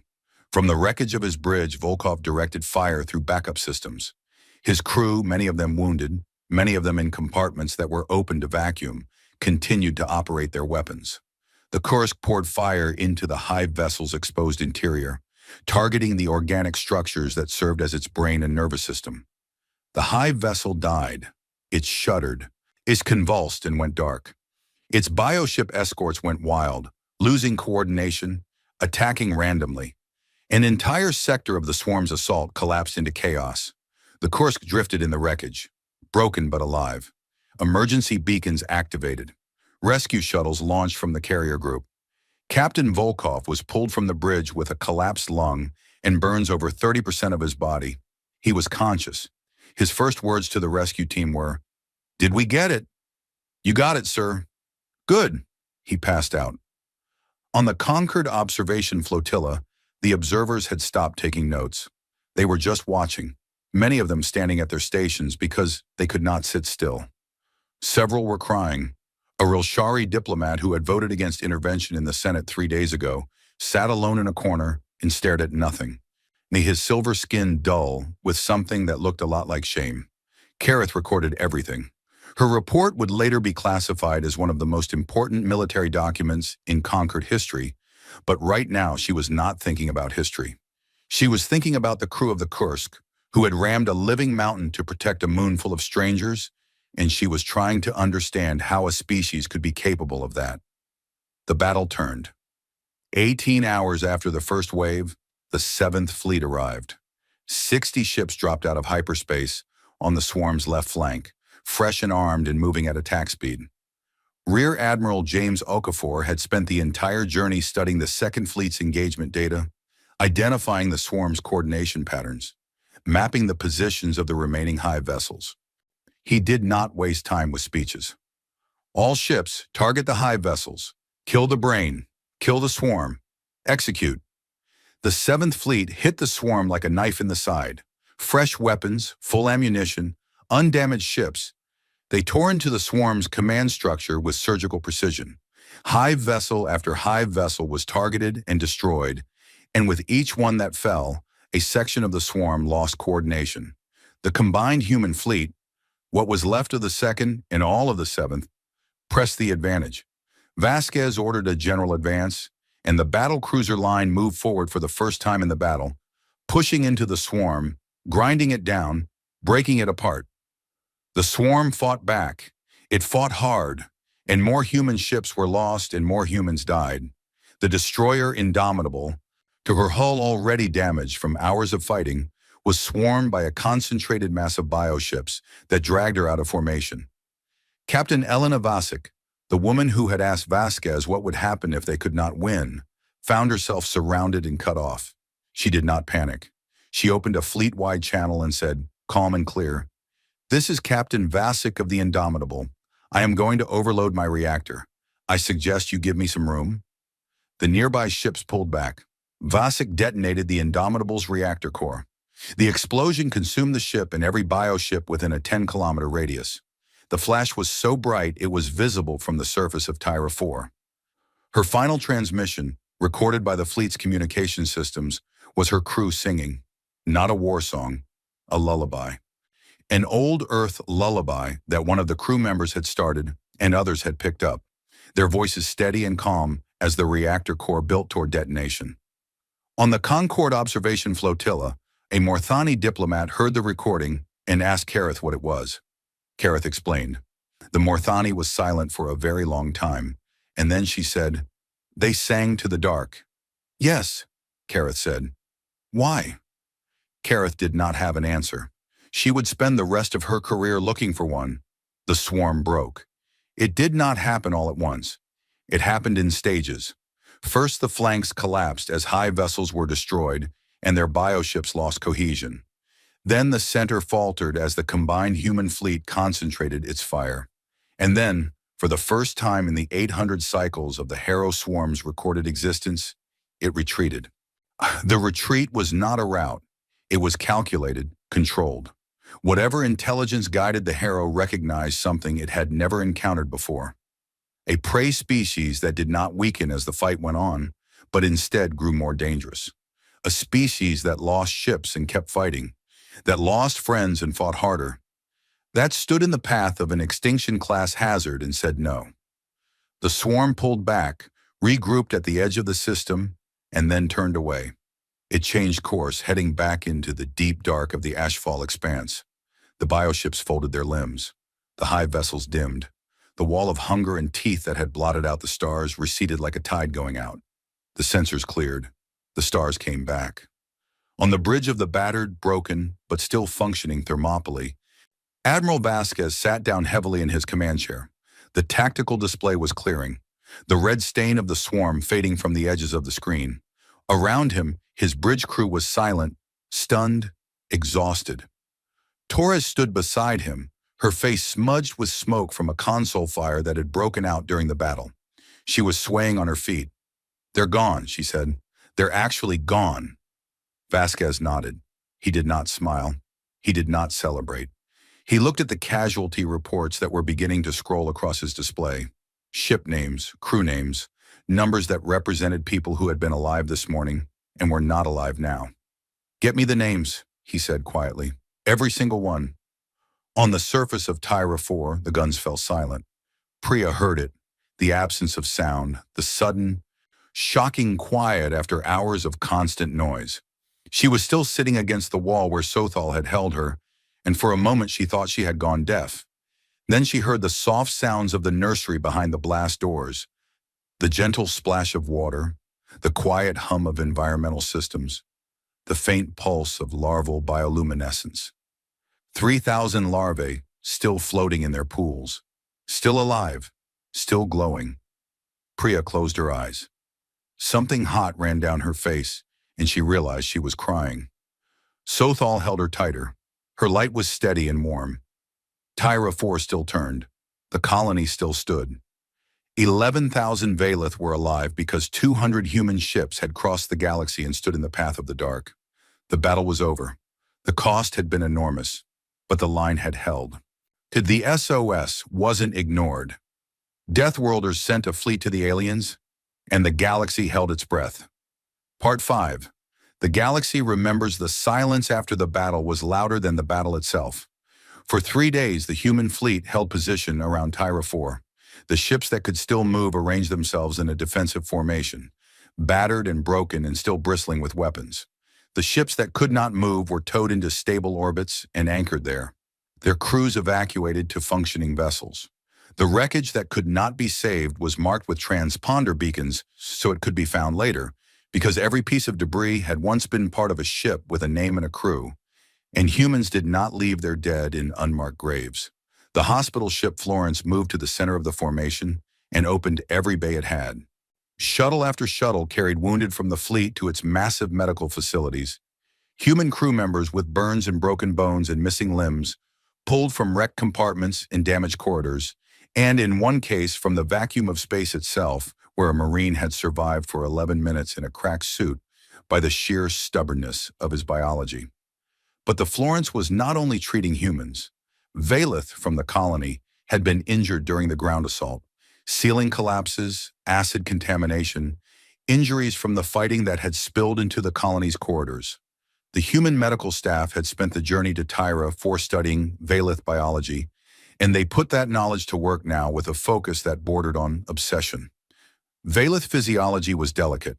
Their bones were thin and hollow, designed for a low-gravity aquatic environment.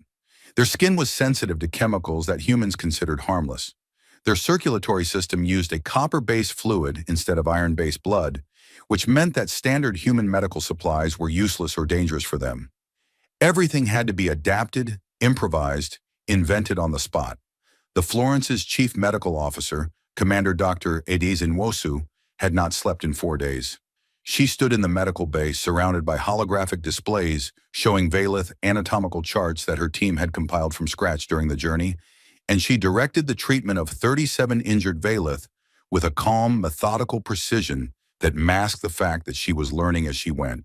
A young Valeth male had suffered acid burns across his torso from a swarm breacher that had sprayed fluid into a corridor before being killed. His skin was damaged in a pattern that no Valeth doctor had ever treated, because Valeth did not normally survive acid attacks.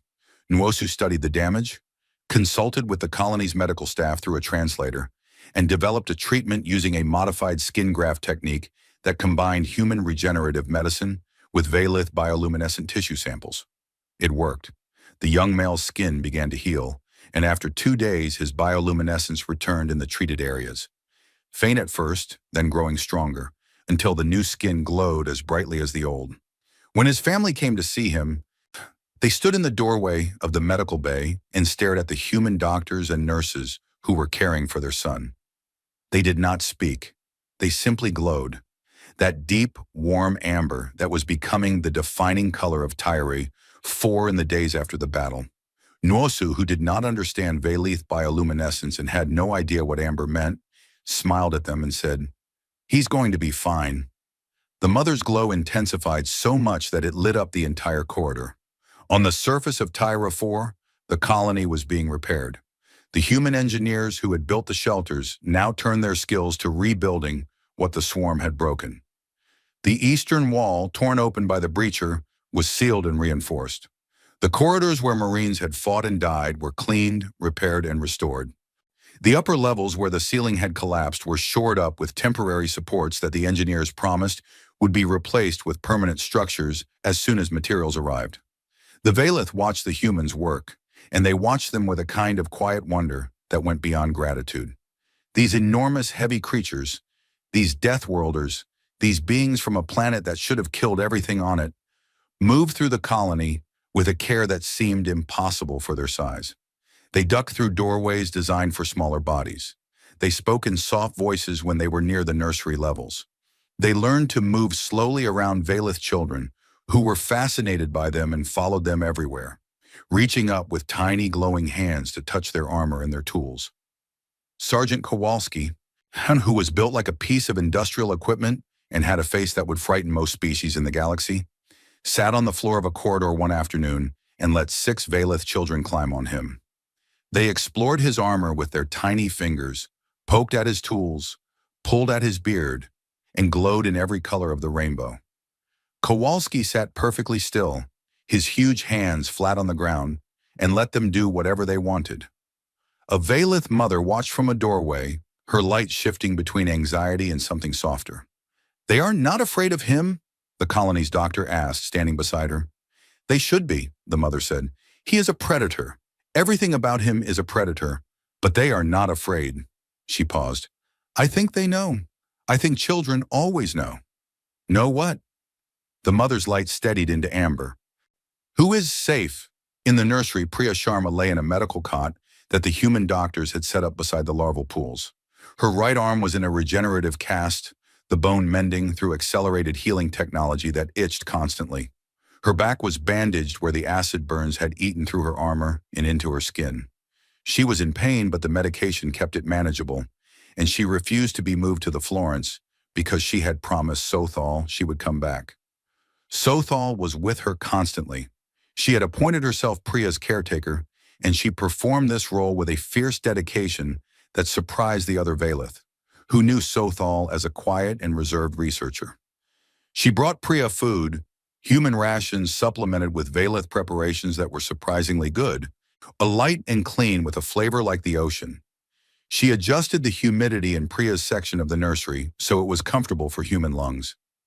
She sat beside the cot and talked about her research, about the colony, about her homeworld, about anything except the battle. And she glowed. Not the formal, controlled bioluminescence of a Valeth diplomat or the reflexive emotional responses that the species was known for. This was something different, a steady, deliberate light that Sothal chose to emit, a conscious decision to illuminate the space around Priya with warmth. One evening, when the colony was quiet and the larvae were drifting in their pools, and the only sound was the gentle hum of water filters, Priya looked at Sothal and said, "What does that color mean?" "The amber one. I see it everywhere now." Sothal was quiet for a moment. Her glow shifted, as if she was thinking about how to explain something in a language that did not have the right words. "We did not have this color before you came," she said. "It is new. My people have been trying to name it.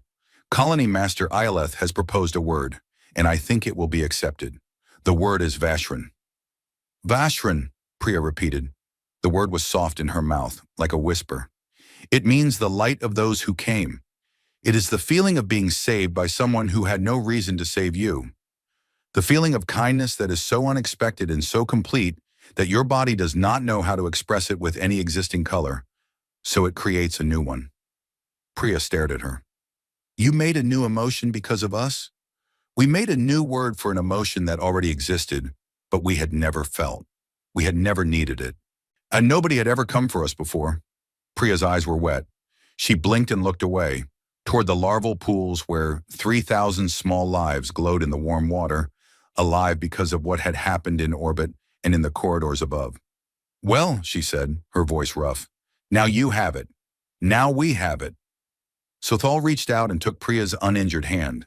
Her fingers were cool and thin, and where they touched Priya's skin, they left a faint trace of amber light, like a mark that said, You are the reason this word exists. 2 weeks after the battle, the Galactic Concord convened a special session. The Senate chamber on Valrose Prime was full. Not just full, overflowing. Every species had sent representatives, and the gallery was packed with journalists, historians, military analysts, and ordinary citizens who had traveled from across the galaxy to be present. The battle at Tyra 4 was the only thing anyone had talked about for 2 weeks. The sensor recordings from the Concorde observation flotilla had been broadcast on every news network, and the galaxy had watched them with a mixture of awe, disbelief, and something uncomfortable that many species were struggling to name. It looked a lot like shame. Speaker Tarun called the session to order. His rumbling voice echoed through the vast chamber, and the delegates fell silent. The first speaker was Siluri, the Valith ambassador. She walked to the central podium the same way she had walked there weeks ago. Slowly, carefully, her old body laboring under the heavy gravity of the chamber. But she was not the same. Her bioluminescence was different. Where before she had been dark with grief, now she burned with a steady, fierce amber that illuminated the podium and the floor around it like a small sun. She reached the podium and placed her hands on its surface. She looked out at the thousands of faces watching her, and she began to speak. 3 weeks ago, I stood at this podium and wept. I wept because my people were going to die, and no one in this chamber was willing to help them. I wept because every treaty, every promise, every declaration of unity and mutual protection that this body has ever made turned out to be nothing more than words. Her voice was steady. It did not crack. It burned. Today, I am going to show you something. I am going to show you what happened while you were protecting yourselves. She activated the chamber's holographic display, and the sensor recordings began to play. The delegates watched the human fleet arrive at Tyra 4. They watched the Phalanx formation deploy. They watched the first wave of 200 million bioships crash against the destroyer screen and be destroyed. They watched the second wave breach the line. They watched the Kursk ram a hive vessel and keep firing from its wreckage. They watched fighters dive into the swarm and come out the other side trailing debris. They watched Marines stand in corridors and fight with their bodies when their weapons failed. They watched the Indomitable detonate its reactor. They heard the crew singing. The chamber was silent. Thousands of delegates, tens of thousands of observers, and not one of them made a sound. Siluri let the recordings play. She showed the 7th Fleet's arrival, the destruction of the hive vessels, the swarm's retreat. She showed the aftermath, the human ships battered and broken, the crews exhausted, the medical teams treating Valith wounded with improvised techniques. She showed Sergeant Kowalski sitting on the floor, while Valith children climbed on him. She showed a human combat engineer, her arm in a cast and her back bandaged with burns, being held by a Valith researcher in a corridor lit with amber light. When the recordings finished, Siluri turned off the display. The chamber was so quiet that the atmospheric processors sounded like thunder. You all heard the signal, Siluri said. Every species in this chamber received our distress call. You all had fleets. You all had weapons. You all had the ability to help. And you all chose to protect yourselves. She let the words hang in the air. The humans had the same choice. They could have done nothing the way you did. They could have sent condolences and pulled their ships back to their own territory and let us die. That would have been the rational decision, the strategic decision, the safe decision. Her amber glow intensified. Instead, they sent 200 ships to fight an extinction-class hazard for a species they barely knew. They lost 17 ships. They lost 1,412 people. Fathers and mothers and sons and daughters. They burned across the galaxy and stood in the dark and bled for us. And when I asked their ambassador why, she said it was because we asked for help. She looked out at the Senate. Her eyes, dark and liquid and old, must moved across the faces of 4,000 species. I want every person in this chamber to sit with that. I want you to think about what it means. I want you to ask yourself whether your species would have done the same. And then I want you to ask yourself what this Concord is for if it cannot protect the people it promised to protect. She stepped back from the podium. She did not say anything else. She did not need to. The silence lasted for nearly a full minute. Then from the upper tiers a sound began. It was quiet at first, a rhythmic pounding, the universal sound of approval that many species had adopted from the humans themselves. Applause. It started with the smaller delegations, the species with little political power, the ones who had wanted to help but lacked the ships. It spread. It grew. Within 30 seconds. Yet the entire upper gallery was applauding. Within a minute, the lower tiers joined. Within 2 minutes, the Senate chamber shook with the sound of 4,000 species acknowledging something they could not deny. The humans had done what they would not. Ambassador Kira Osei was asked to speak. She walked to the podium with the same quiet, unremarkable stride that characterized everything she did. She wore the same black suit. She carried no notes. She stood at the podium where Siluri had wept and Siluri had burned, and she looked out at the galaxy's representatives with an expression that was calm and open and completely without arrogance. "Thank you, Ambassador Siluri," she said, "and thank you to the delegates for this opportunity to speak." She paused. She seemed to be choosing her words carefully, not because she was uncertain, but because she wanted them to be exact. "I have heard many theories over the past 2 weeks about why humanity responded to the Valeth distress signal. I have heard that it was a strategic move to gain political influence. I have heard that it was a military exercise to test our weapons against a new enemy. I have heard that it was an act of aggression designed to intimidate other species. I have heard many things." She shook her head slightly. "None of them are true. The truth is much simpler than that, and I think that is why so many people have trouble believing it." She looked at the Senate. "We came because someone was in trouble and we could help. That is the whole reason. That is the only reason. That we did not come to Tyra 4 to prove a point, or to gain an advantage, or to show the galaxy what we could do. We came because 11,000 people were going to die, and we could not live with ourselves if we let that happen." She paused again. Her voice was steady, but there was something underneath it. Not anger, not sadness, something more fundamental, something that sounded like belief. "Where we come from, there is a very old idea.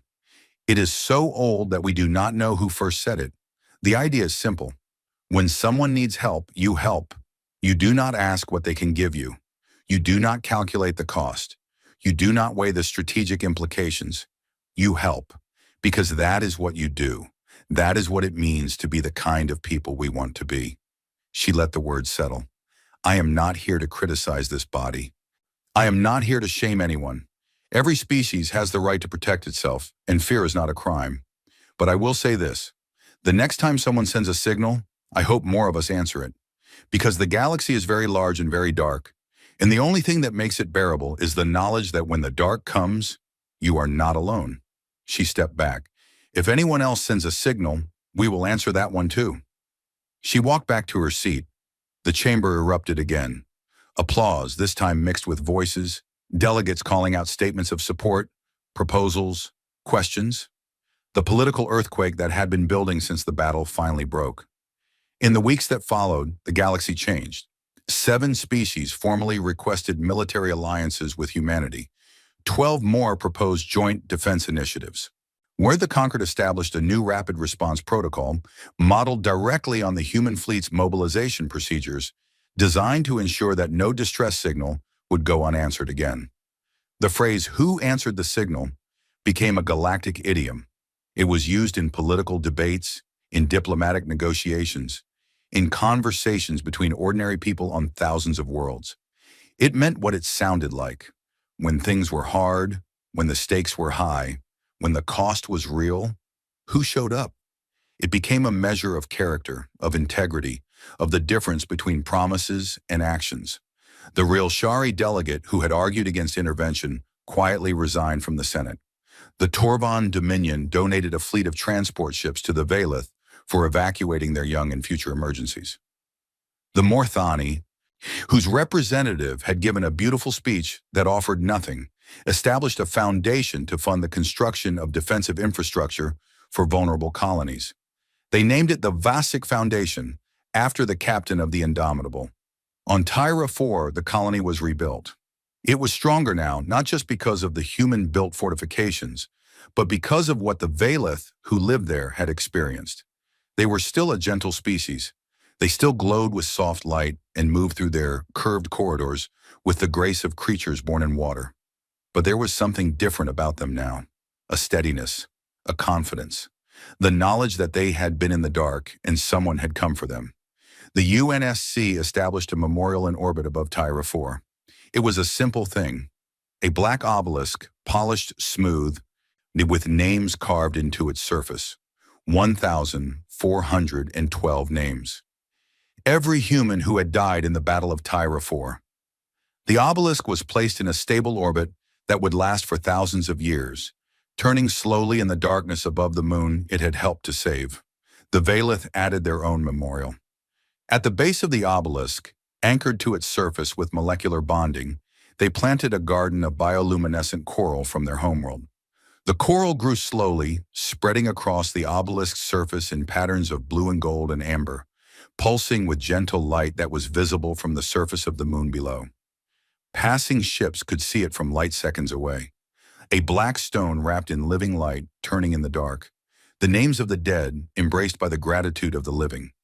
Priya Sharma's arm healed. The burns on her back scarred because some wounds went too deep for even human regenerative medicine, and she carried those scars for the rest of her life. She did not mind. They were proof of something. She stayed on Tyra 4 for 6 months, overseeing the colony's reconstruction and the installation of permanent defenses. Sothal was with her every day. They worked together, ate together, talked for hours about everything and nothing, about Priya's childhood on Mars, about Sothal's research into the ancient ruins, about the differences between their species and the ways those differences did not matter.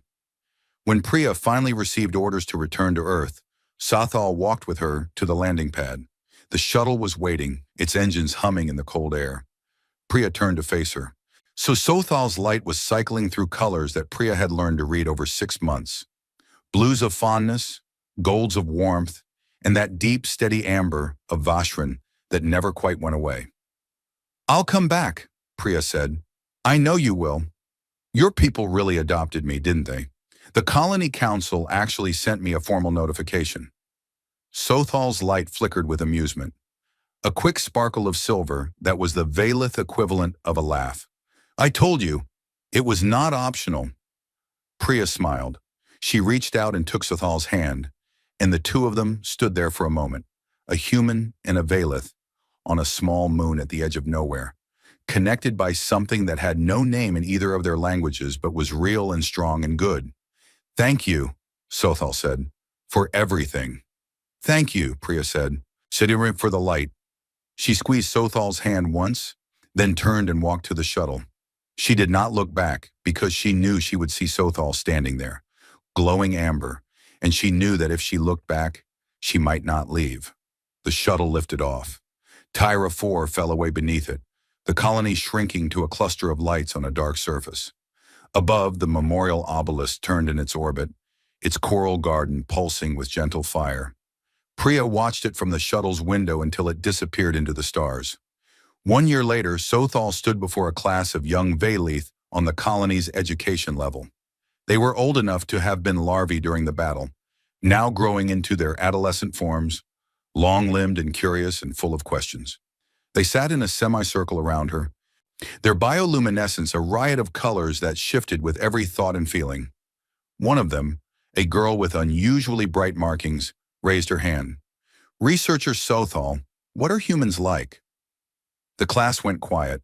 Every young Valith turned to look at Sothal with wide, dark eyes. They had all grown up in the shadow of the battle.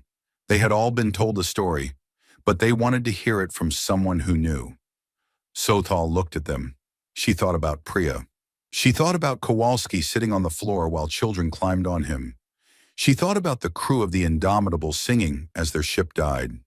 She thought about Admiral Vasquez saying, "Not on my watch," and Ambassador Osei saying, "That's the whole reason," and a young Marine named Rivera standing alone in a corridor with nothing but a rifle and the absolute refusal to let anything past him. She thought about a message sent across the galaxy in broken Valith that said, "Hold on, we're coming. Nobody dies today." Her light shifted. It moved through colors, blue for memory, gold for warmth, silver for wonder. and then it settled into that deep, steady amber that had become the most important color her species had ever produced. They come from a world that tried to kill them every day of their existence, she said. Their planet has earthquakes that split the ground open. It has storms that flatten forests. It has oceans that swallow ships and mountains that freeze the air in your lungs. Every living thing on their world is either trying to eat them or trying to poison them, and some of them are trying to do both at the same time. The children stared at her, their lights dimmed with instinctive fear. And instead of becoming cruel, Sothal continued, they became kind. Instead of learning only how to fight, they learned how to protect. Instead of closing themselves off from the universe, they reached out and looked for others who needed them. Her light pulsed, slow and warm, like a heartbeat. They are loud. They are strange.